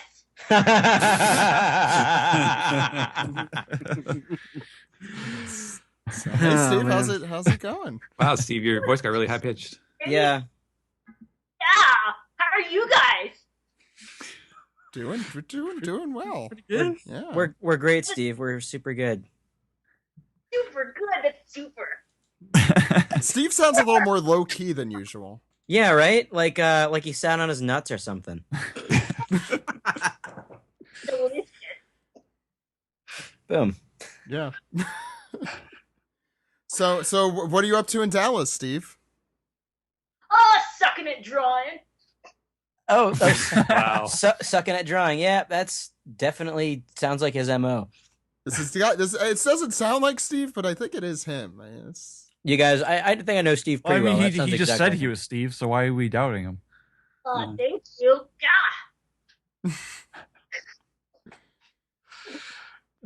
Anything else going on? How's the weather down there? Yeah. With these amazing voice actors that were stupid enough to let me live with them for a couple days. Oh. Hey, what are you guys talking about? Nothing. Not being Is super that my gay. phone? Yeah. No. No! God! Stop that! Oh, God! Shit! Terry! Terry! You're an amazing actor. How much did she say? Well, she outed you, so looks like cat's out of the bag there, buddy. Should have Hi. known this would happen after we were talking about cacao. Cacao! Oh. I'm doing great, too. Dumb shit. Whoa, I can't believe it. It's like there's two of you in the same room. Oh, ha, ha, ha, ha, ha. Oh, he. Ha, very funny. So what do you guys want? What do you want? Is what do you that the want from me? real Steve? I thought You called us. Jeez, I don't like this, Steve. I didn't call you. The fake Steve called you. Steve's an asshole. No, I'm the real Steve. I'm the real Uh-huh. Steve. Yeah, Okay, sure. Steve All is right, a if lot you're the more real humble. Steve, then maybe you can answer a question that only the real Steve would know. Sure, okay.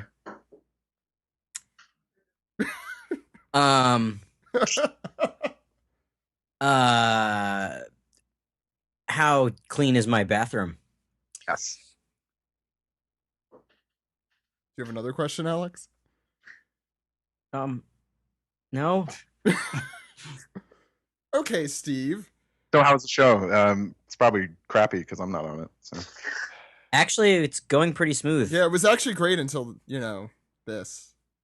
Oh, well, that wasn't my fault. So. No, it was. You called us. No, that was the fake Steve. No, Hey, that... Steve, it's Jack Nicholson talking. Have you seen my trailer? I can't find it. What is this bit? I don't know. Yeah, it was a great Call chapter. You It was a can't great chapter you got. Yeah, you can't handle this chapter. This is not our. This is not our podcast. 20 minutes of bullshit at 20minutes.onepiecepodcast.com. Make sure you listen. It's really funny. Zach, we have a new episode that's going to come out, right? Yes. Mhm. Well, Also, Check that out. also check out Endless Schmaltz is another podcast we do. Is it? Ouch. Yeah. I have to constantly remind Zach that it exists. oh, no, it exists if you're a Patreon subscriber. The next one will be out this week. For Okay. everyone. Well, Zach, thank you. Thank you. I like the... Thank you. I'm going to be honest, Steve. I like the other Steve better. Oh, Actually, I see. I have a question here that Steve might be able to comment on in our piece together. That's Shall I right. read it? Yeah. So Super Dubes asks, I've been thinking of getting a black X tattooed on my left forearm lately. I always told myself that I would never get a tattoo because I don't care enough about something to get it, but there are two things that I would, either the black X or the Triforce of Courage. I'm just curious how big of a weeaboo that would make me. Would I have to start talking with a lisp and saying how much I love takoyaki, even though I've never had it before in my life? Will I have to start watching anime without subtitles and pretending I know what they're saying when I don't to impress friends? Wrong, because you don't have any friends in this scenario. Gilgamesh. Yeah, you're off to a great start. Now make sure you go to conventions and you wear just cat ears and cat paws and just say, "I'm a Neko," and your journey will be complete.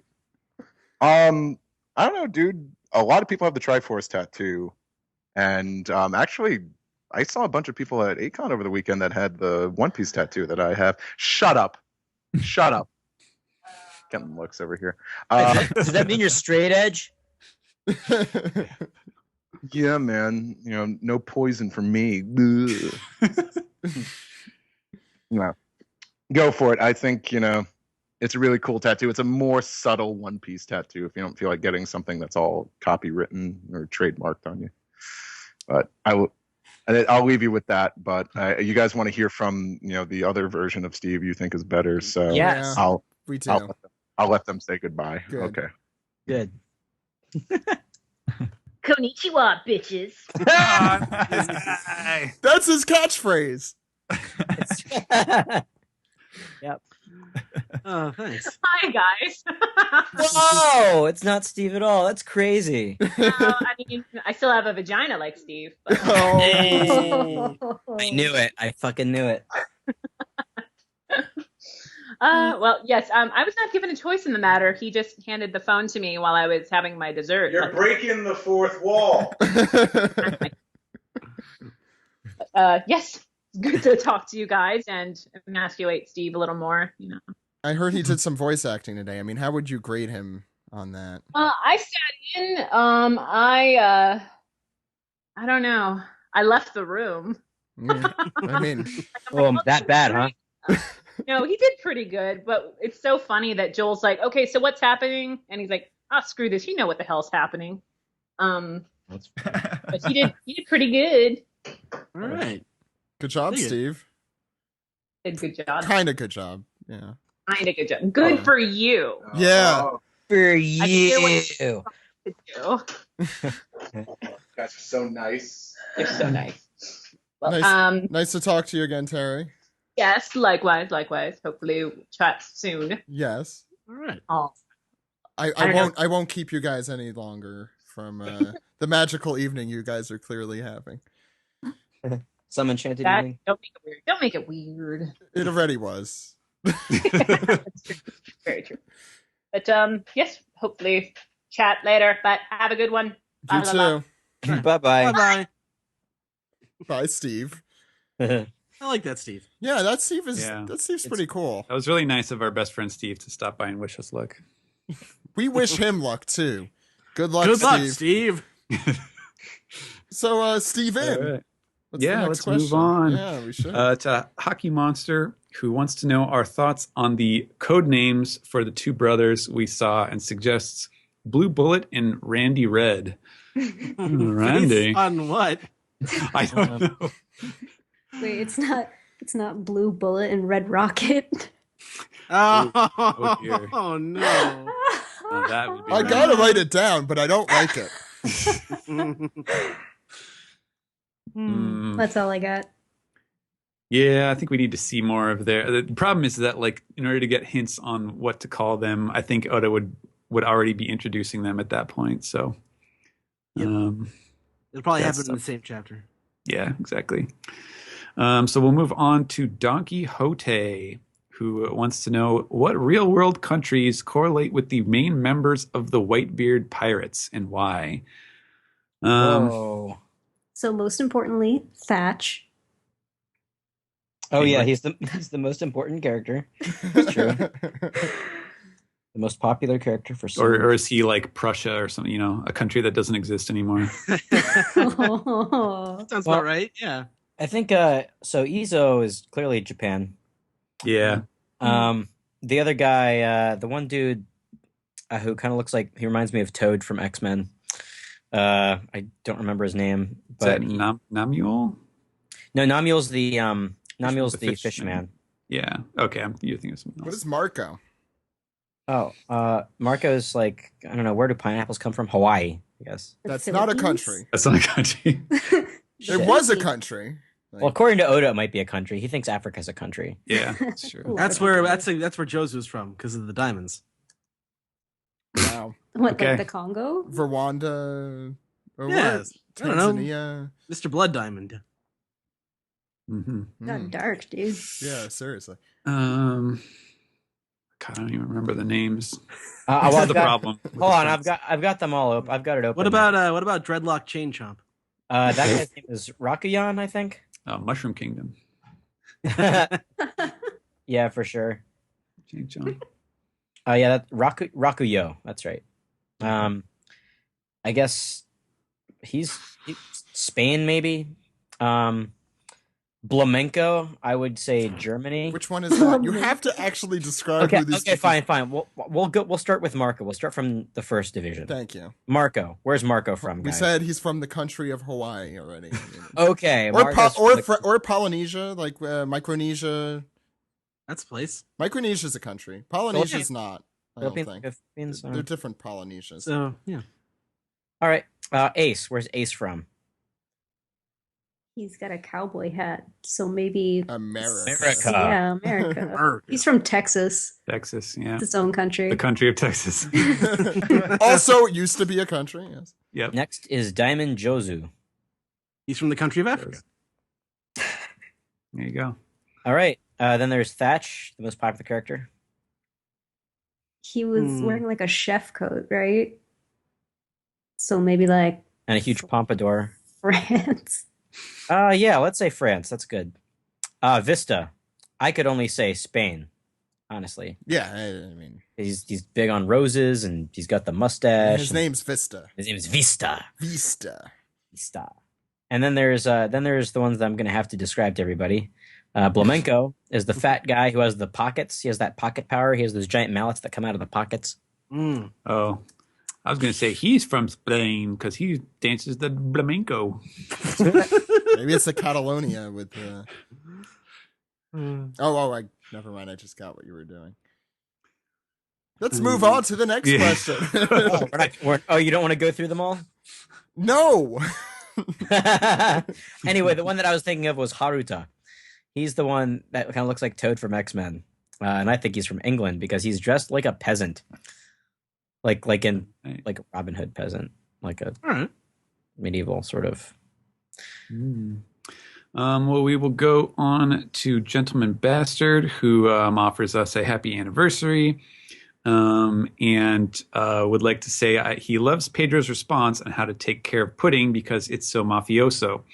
My question for you is, are all of Big Mom's husbands willing lovers, or are they all forced into marriage servitude? Have we potentially met or seen any of them yet, and will they have any role in the story? Whitebeard. No. I'm kidding, guys. Come on. Ace, everyone. Ugh. Yeah, we did have another question that was asking if we have seen any members of the Big Mom family before without realizing it. I mean, aside, I guess, from Lola. Lola. Yeah. I'm sure we have. I think that would be pretty cool. But the thing is, we've been introduced to the Big Mom crew since we've entered the new world, essentially. So when would it have been there? You know, Marineford, I guess, is the only answer to that question. Well, I think we can also assume that her husband's still alive, since Pudding expressly said that their family members were like 120 something or whatever. So maybe she has like multiple husbands. They're not like dead or divorced or whatever. Maybe husband is just a title for dudes she's bonked. Husbando. Yeah, she has like a wall scroll of each one. She's like, this is my first husband and this is my second husband. Oof. All right. Well, let's move on to we got to offer him more. He wants to know if all of these Straw Hats had their own theme music based on past or present radio hits, what would they be? Wow. I mean, I Brooks think, already done his, I think. Frankie's would be We Built This City on rock and roll. Well done. Yeah. Oh man. Born to be Wild. I mean, really. Yeah. Brooke, Born to Be yeah. Wild. Yep. That's basically canon. Man, Puddings kinda would be Candy by Britney Spears, right? Is that a Britney Spears song? Yeah. I feel like we may have done something similar to this before because I feel like someone has said Nami's is Material Girl. Ah, that was a good one. Yeah, I think we did this question before. All right. Well, if anyone has any extra suggestions, no, Not really, we no. will move on. You can imagine me pointing into the camera. Do you? Right in next week. We're getting all these Simpsons things into the wire here. And Chief Wiggum says no. So we will move on to Steak and Salad, who has a question. Because I know we need to offer him more as one of them too. Mm-hmm. Go ahead. Steak and Salad wants to know, has a question about the Vince Smokes dropping the hint about their seat to the Reverie. With how they mentioned it, I was wondering if you guys thought that one of the Vince Smokes would show up. However, with the with a strong argument to be made that the Vince Smokes will be enemies of this arc, what do you think is more likely? That the Vince Smokes are defeated, but the family splits a bit with the father and evil older brothers going down and Reiju and possibly Yonji going to the Reverie? Or 2, the Vince Smokes are defeated and the defeated father and whoever is still loyal to him go to the Reverie and are an antagonistic force to the Straw Hats at the meeting? It's an interesting thing. Yeah. Sorry, go ahead, Sam. I can't shake the feeling that the Reverie is sort of going to be the part 2 of this Big Mom arc. I think it's coming up like super soon. I don't know about the part that worries me about that is that it puts off Wano even farther. Yeah, that's the only part about. I kind of like the idea, but that worries me. Yeah, well, it's kind of. I mean, it's going to be a while till we see Wano, no matter what. I think the fireworks. Fireworks factory. I wanted him to finish the sentence about the fireworks factory. Go ahead. Zephyrus wants to know, as Big Mom is having a tea party, will we all be doing British accents? No. Ads, please. Mostly me, yes. Yeah. Because I could do this. It sounds like a whole lot of faffing about. I'm gonna do the only accent I can, and that's the stereotypical Italian accent. That's not true. You have this accent. This accent. That's my natural tongue, Ed. His native tongue. What? John Gargio wants to know, how many husbands do each of you have? Erin? How many husbands? Let's see. In all of my years of watching anime, they've definitely accumulated. Basically, everybody on the Straw Hat crew, including Nami and Robin, also count as husbands. Pedro, all the vampires I'm currently dating. I just started watching JoJo, so you can just toss those guys in there too. So more many vampires. more vampires. So yeah. Yeah, they are kind of vampires. Aspiring to Big Mamatude. Yeah. No one tell Erin anything. She just started. How far did you get in? I just finished episode 3, but it's hard to tell because the episodes feel really long. I don't know if it's because like every episode is like a 10, in terms of excitement. Season 1 is pretty weirdly paced. Yeah. I really like part 2, but we'll get to that conversation when you're through it, Erin. Okay. What's next, Steven? All right. Next is Sevless Sunstar. I'm just going to read the first question here, which is, considering that the Reverie is going to be happening soon, what do you guys think the odds are that we will see a character who bears some resemblance to a certain small-handed presidential candidate? in the Reverie? Yes. I hope not. I don't know what I hope. He's already kind of a caricature. People have been telling me. People keep telling me that we're going to see this character, and he's going to be really good. He's going to be a very good character. You've never seen him before, but he's the best. He's the best character. You've never seen him before, but he's the best. People keep telling me this. I think it's more likely that we'll see a celestial dragon, a random celestial dragon. That'd be perfect. That I think is perfect. That is exactly the level of that I would like to have in One Piece, and then it can go away. Yeah, Yes. I agree. As I said, I think Wapple is just so perfectly that. Without like looking like that, I don't want to see something that looks like that. Doesn't look too far off. No, Wapple's better looking, by a long shot. What's the next question? Lastly, we're going to go with the Chef 12. And this is, I'm going to sort of sum up a lot of questions because a lot of people were pointing out, somewhat astutely, at least compared to what we were talking about, the possibility that, Pudding was double crossing the Straw Hats, or that she was getting all of her information about Sanji from the Wanted poster. The question here is, do you guys think that Pudding might have another man that she is in love with?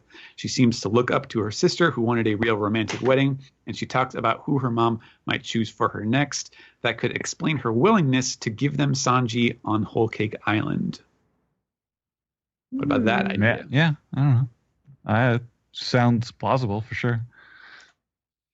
Do you think it'll be, what's his name? Duval? Oh, man. That would be awesome.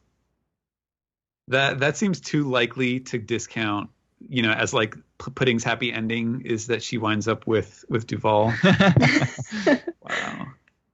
The poor guy deserves a little happiness in his life.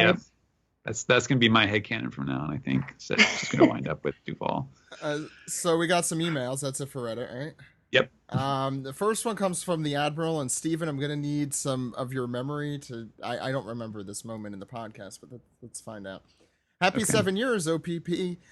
There were a lot of great moments since I started listening. I think one of my favorite moments included Stephen Paul's response to Jammer when he said, "You know what would be baller?" And Stephen responded, "Bro." Then I lost it when he said, "Jammer, that would be gangsta."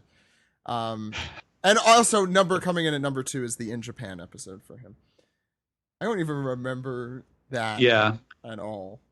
I forget which episode that was. It might have been the one where Jammer was trying to explain all of the characters in the montage scene. But yeah, he said, "Wouldn't it be baller if something happened?" And I was like, "Dude, that would be so gangster." And then I apologized because I was like, "Man, I'm just roasting Jammer here." Black, it's easy. No, it's easy with that. It's easy. Yes, we love you, Jammer. We do love you, Jammer. But you got to learn the characters' names. Anyway, Blackjack5 said, "When are you guys going to do your list of the top 10 color spreads? You mentioned a backstory one as well, but surely that will have to wait until after we get Sanji's." It's a good point. I think that's probably a good idea to wait until this arc ends to do that. You guys agree with that? I think that's probably a good idea. I think that is, it's a good idea. So sorry guys, but wait on that. So I thought we did a top color spreads a while back, but there was a really good one recently, so I might have to reevaluate it. It's really hard to do rankings like what we were doing for color spreads. So that one might be a little ways off. I'm almost positive we did like our favorite 5 a couple years back. I think we did. It may have been just like a random like piece together question or something, but I think we did a top 5 segment when we did those a little more. Anyway, this is a ridiculous question, so I choose to read it for some reason. The non-puffing Tom said, "Hey Zach, on a scale of Satori to Eneru, how excited are you to see the phases of the moon come to life and sing? P.S. I'm really excited that Funimation is dubbing Marineford, probably my favorite arc." On a scale of Satori to Eneru, I am, let's say, a Marco. It sounds kind of terrifying. Okay. Take that as you will. Well, if the moon is going to sing in any arc, it's probably this one. And then Eneru's going to be like, "What the hell's happening?" Anyway. Although that would kind of go against the Mother Nature thing, because that's off the planet. Yeah. Scott has a little bit of talk about Burning Blood, saying now that that's getting released, One Piece could finally add a really cool fighting game to its resume. I feel like there's been a bunch of those, though, right? I feel like the dude would have some Well, you haven't played Yeah. Burning Blood yet, but I played the demo. It's pretty great for the most part. I mean, like it could be a little more varied, but I love it. I think it's pretty cool. As far as One Piece fighting games go, the last legit One Piece fighting game, I guess, before that, they've all been for handhelds actually, for the most part. Oh yeah, like Gigant Battle. Gigant Battle. Oh, right. Those two games were pretty solid. The Grand Battle series, I think, is the tops. Grand Battle 3 being the pinnacle, and fighting for One Piece is a giant clump of shit, and and it's not really a One Piece fighting game, I guess, but Battle something DON. It's Battles on. Battle Arena DON? Battle Stadium DON. Yeah, it's fun. Yeah, that game sucks too. Dragon Ball. Didn't know One where he Piece was going with stuff. that. Yeah. But I can't stress enough how shitty fighting for One Piece is. It is the shittiest game, and it's so shitty that I can't even begin to describe how shitty it is. Scott also has a question though. Since they've already done several that cover the One Piece story and now a fighting game, what kind of game do you think the next one will be? He says it would be fun if they did a game that follows the story of pirate crews other than the Straw Hats. I like that personally. I'm sure Oda has some ideas that he can't fit into the manga. Maybe one for each of the supernovas. What do you guys think? They should make a dating sim. Oh my god. How many husbands would Everybody you have wants in it. that? All Every of them. single one. Just Hattori. That's it.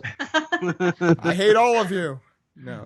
I've really wanted them to make like a Legacy of Goku style RPG for One Piece.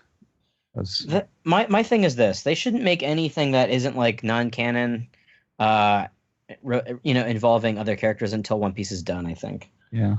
I'm not really into. I mean, think of all those Dragon Ball games that came out since the series has ended. My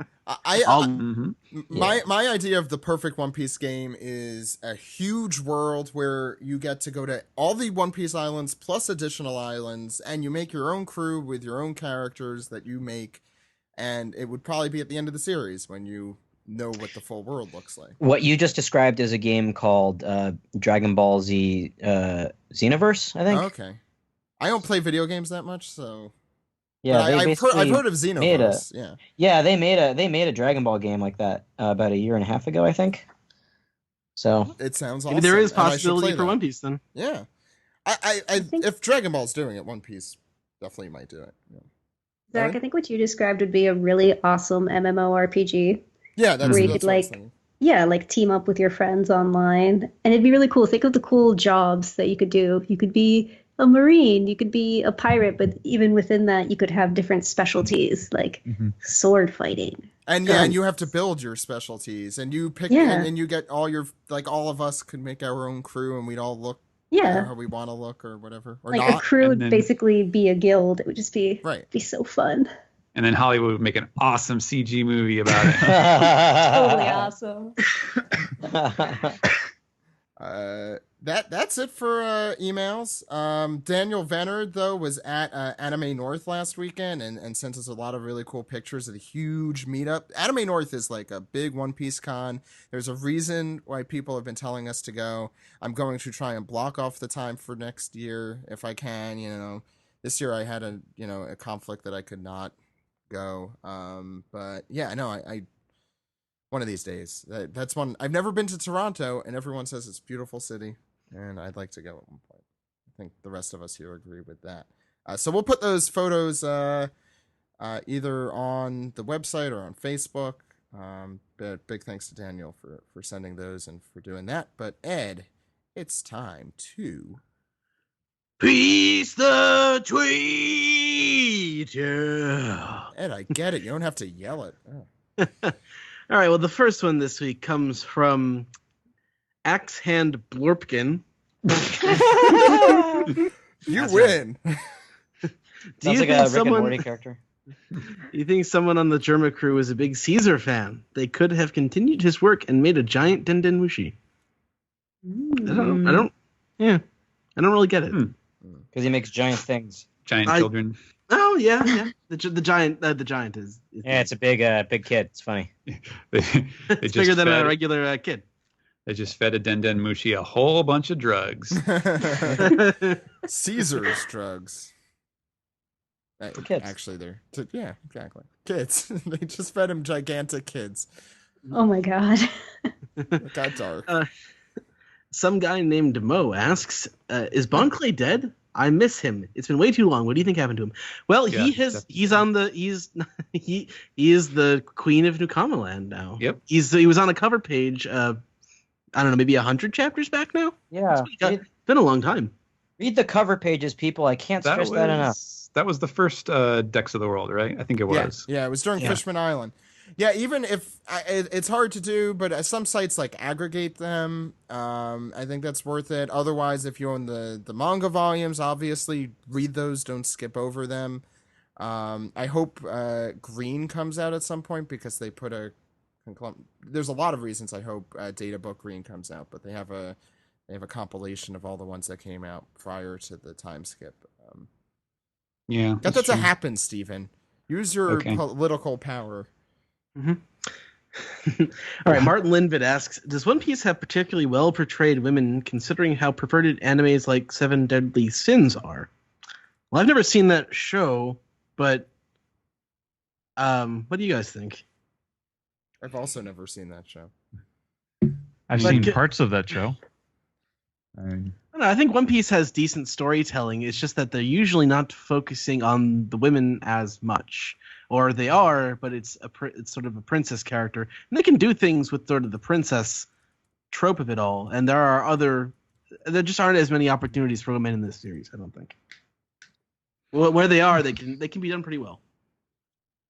Yeah, I've said it once and I'll say it again, but Oda writes women very well, very believably, because he writes them as people. But he just doesn't know how to use them or he doesn't care about putting them front and center. It is a boys' manga after all. So he says. Yeah. Kaizo Kurufi asks, do you guys think Week Han is being done to mark the beginning of the Versus 4 Emperors saga of One Piece, or is that unrelated? That's yeah. Go ahead. Yeah, Sam. I think I just agree. Yeah, pretty much. I kind of. Oh no, I'm gonna just leave, and you're gonna finish your sentence. Okay, I'm done. You sure? Yeah. Okay. I won't talk for the rest of the podcast. Damn you all. I was just gonna say, I think everyone in the piece together has probably read through Zoe, and there's a really crucial moment. Basically, the end game of the series, and setting that up. And I think sounds kind of appropriate to that part of the story. I was not expecting this. I'm pretty shocked that we're getting another Kitadani Weeb blank opening.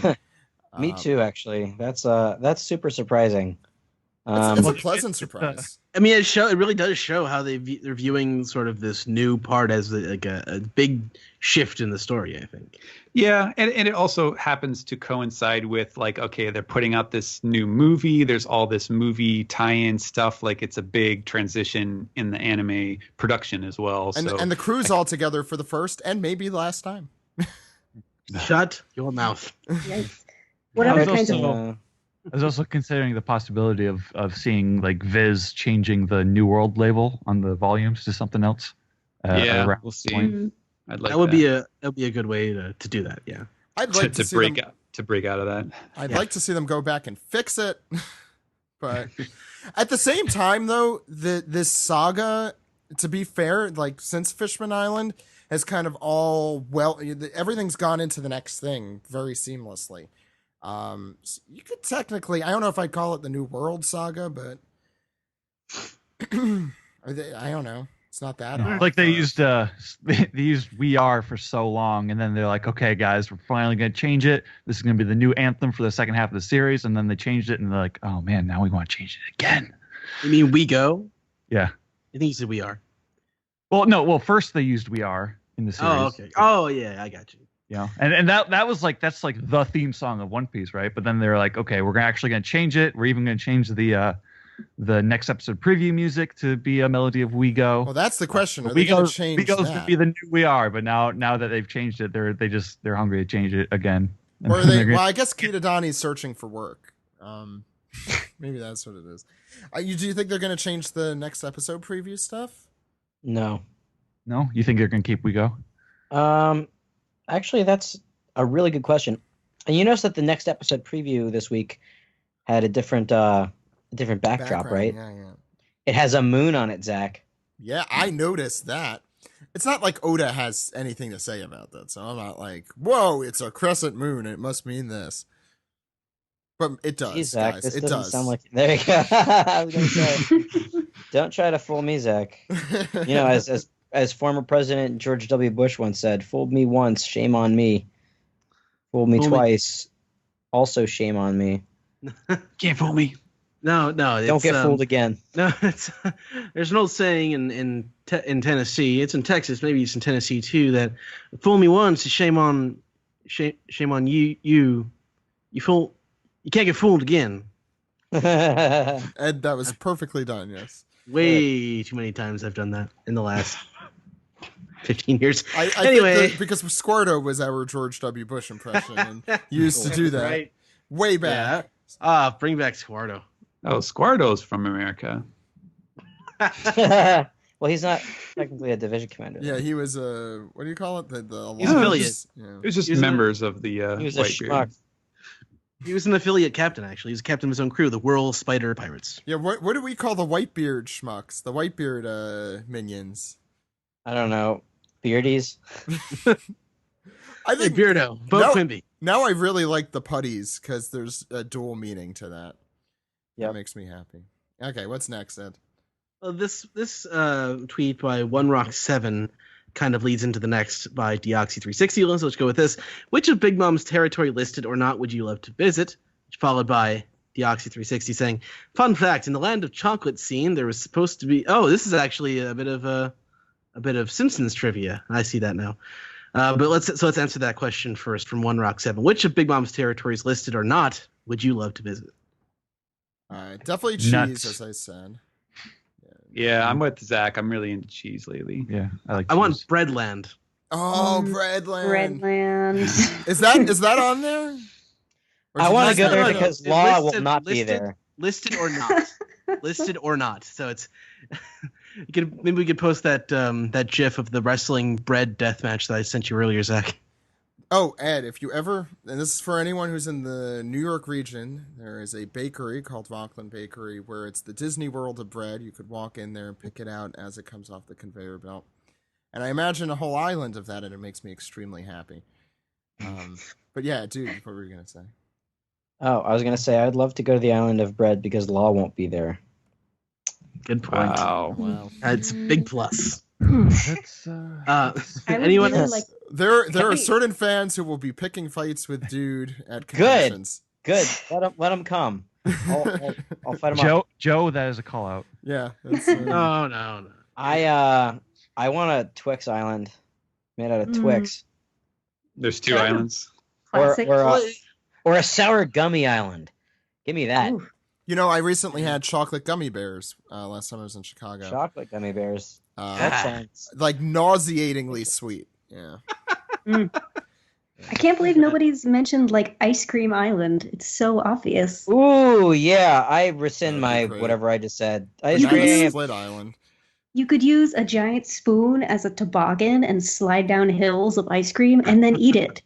Would there be like a froyo section of that so I don't feel as bad about myself? No. No, you haven't had good froyo if you're saying no to that. Yeah, Freya. Froyo is ice cream that is lying about itself. No, froyo is fantastic, Ed. It's next time you're here, or there must No. be 16 handles there. dude. Ed, we have like 15 different Froyo places in DC. Go to They're all Pinkberry. garbage. Pinkberry's not garbage. Pinkberry's okay. Pinkberry's the wonder- shit. I wonder if there's a corner of Ice Cream Island that's Gelato Island where everyone just makes lots of hand gestures all the time. Oh shit! No. I rescind all that. Gelato Island. Gelato's my fucking favorite. And Gelato Island and Bubble Tea Bay. Oh my god! And if you want a Simpsons crossover, the actual location of one of the Treehouse of Horror segments happened on Donut Island, obviously, where it rains donuts. But they don't know what a donut is. Oh, it's raining. No, that was that. No, that wasn't an island. That was They were warping through dimensions. No, I know. I was making a. Okay, get ahead. Just go to the next question. Yeah, actually. Proxy360 says, this is the Simpsons trivia. Fun fact, in the Land of Chocolate scene, there was supposed to be a road sign that read Hershey Highway, but it was changed to Fudge Town. Hershey Highway. Dig it. That's just good. But Deoxy actually has a question. What's got Peckham's so scared? Could it be other members in Big Mom's crew that could be some kind of threat? I guess we've already answered this question. Yeah, and the answer is I have no idea. Yeah. Growl. Oh. I don't know. It's Aura asks, if Luffy and Big Mom had an eating contest, who do you think would win? That's actually a good question. I guess we'll find out at the end of the arc, huh? Yeah, I think that's how the final battle will be decided. I'm just getting this horrible image of Big Mom chewing on Luffy and unable to swallow him because he's so chewy, because he's made of rubber. And just like chomping and chomping. Ugh. All right. Javuz asks, who do you vote for next possible Straw Hat? Pudding? Peckham's? Carrot? Pedro? Caesar? Zach? Zach. Yeah. I vote Zach. Yeah, I'm in. Well, they might need a lawyer on the boat with all of the collateral damage that they do. All right, time for the buzzkill to come on the crew. Here I am. No, we already have Captain Killjoy. Let's assess the damage here. I'm just imagining you like in a suit with a briefcase, like everybody else is all piratey looking, and you're like, "All right, guys, let's take this down a notch." I have the briefcase. It's all in the game. Why not Caesar? I mean, the crew needs a pusher. That's all I'm saying. Yeah, my eggs are all in Caesar's basket. So.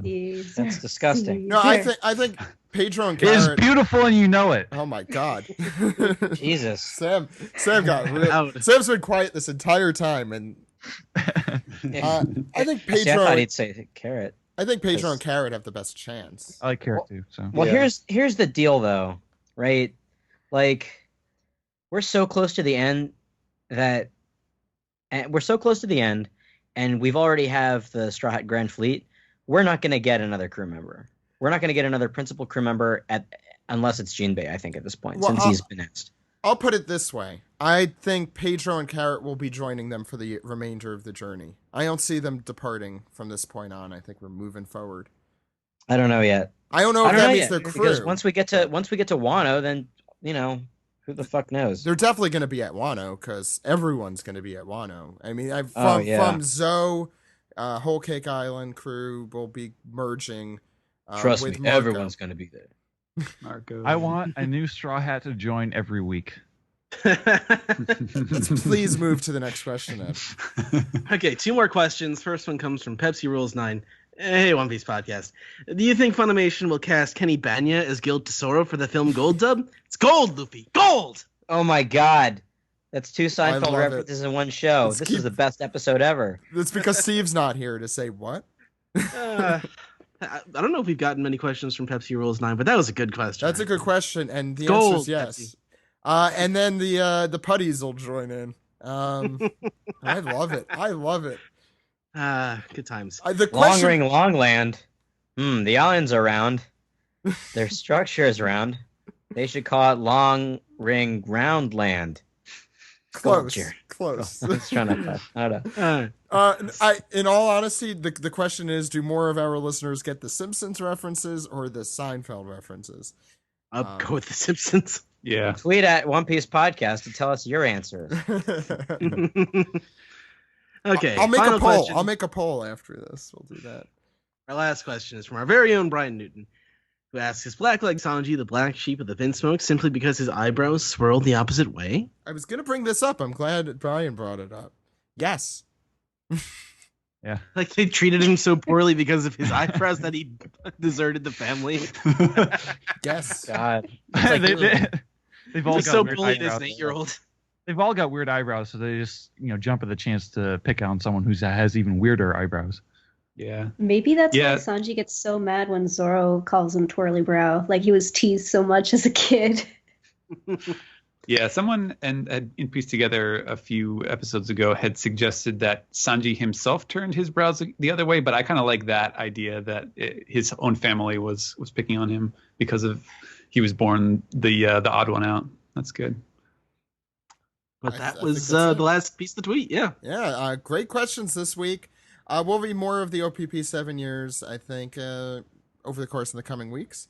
But I think that rounds off the show. So why don't we finish up? Guys, ready? I am ready and excited. Yeah, I'm also ready. No, wait, I'm not ready. Don't start.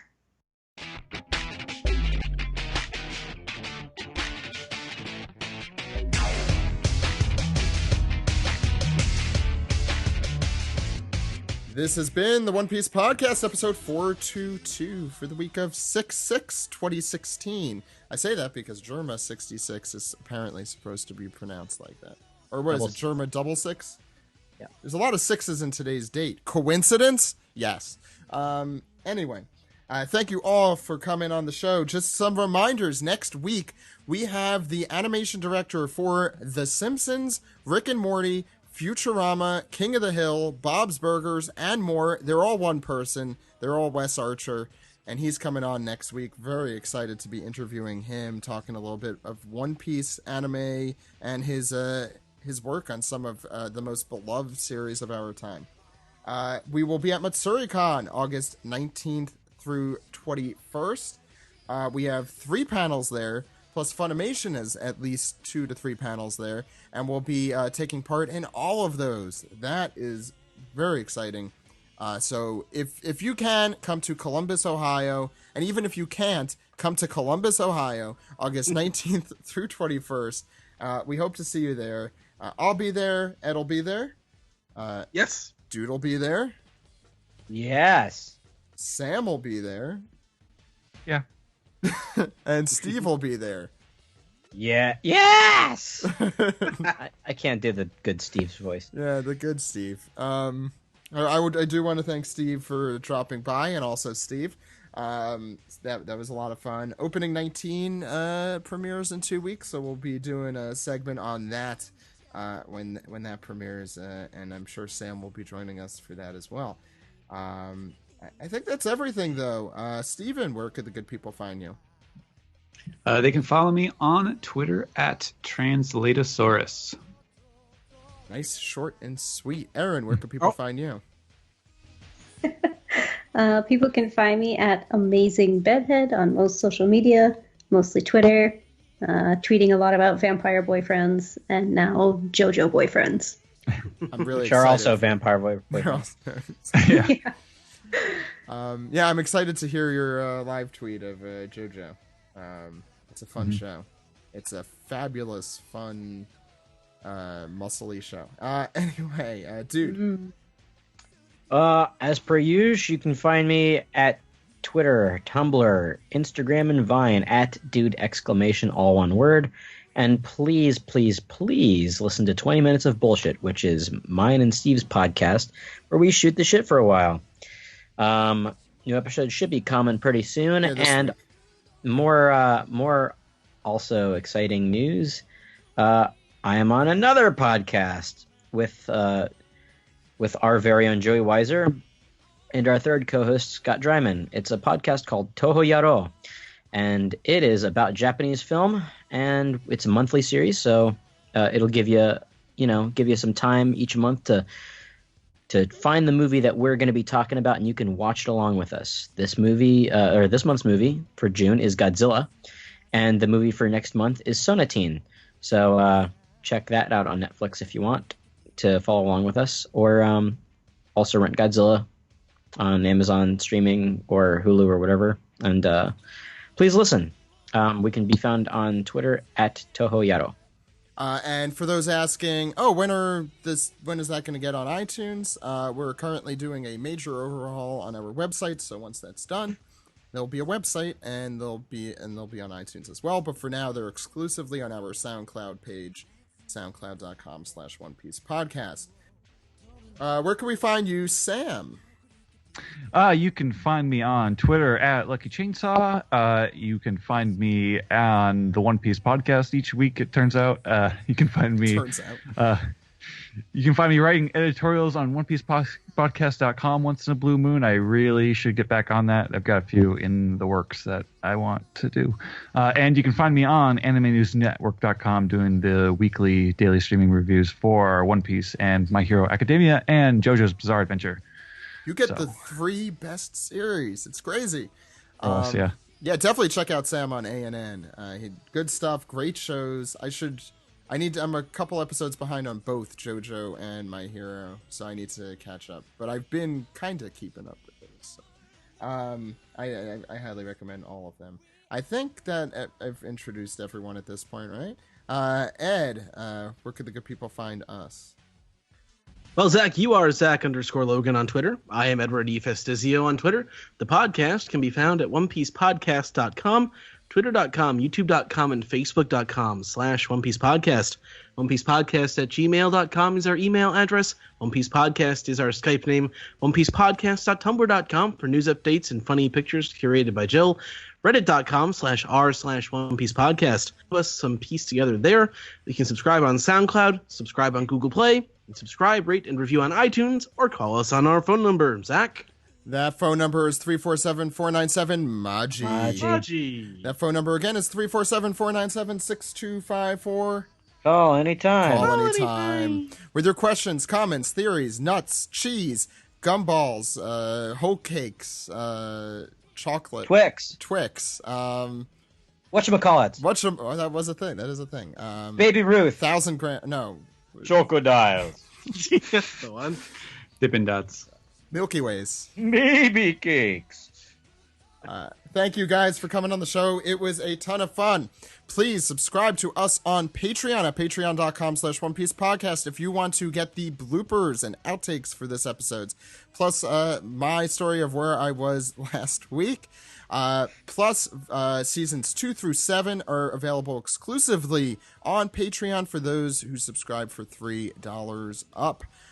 There's a lot of other cool stuff, including t-shirts, mugs, decals, and we're going to be putting more there at some point in time, I assume. So please follow us there. But for the One Piece Podcast, my name is Zach. My name is Ed. We'll see you next week, everyone. Goodbye. Bye.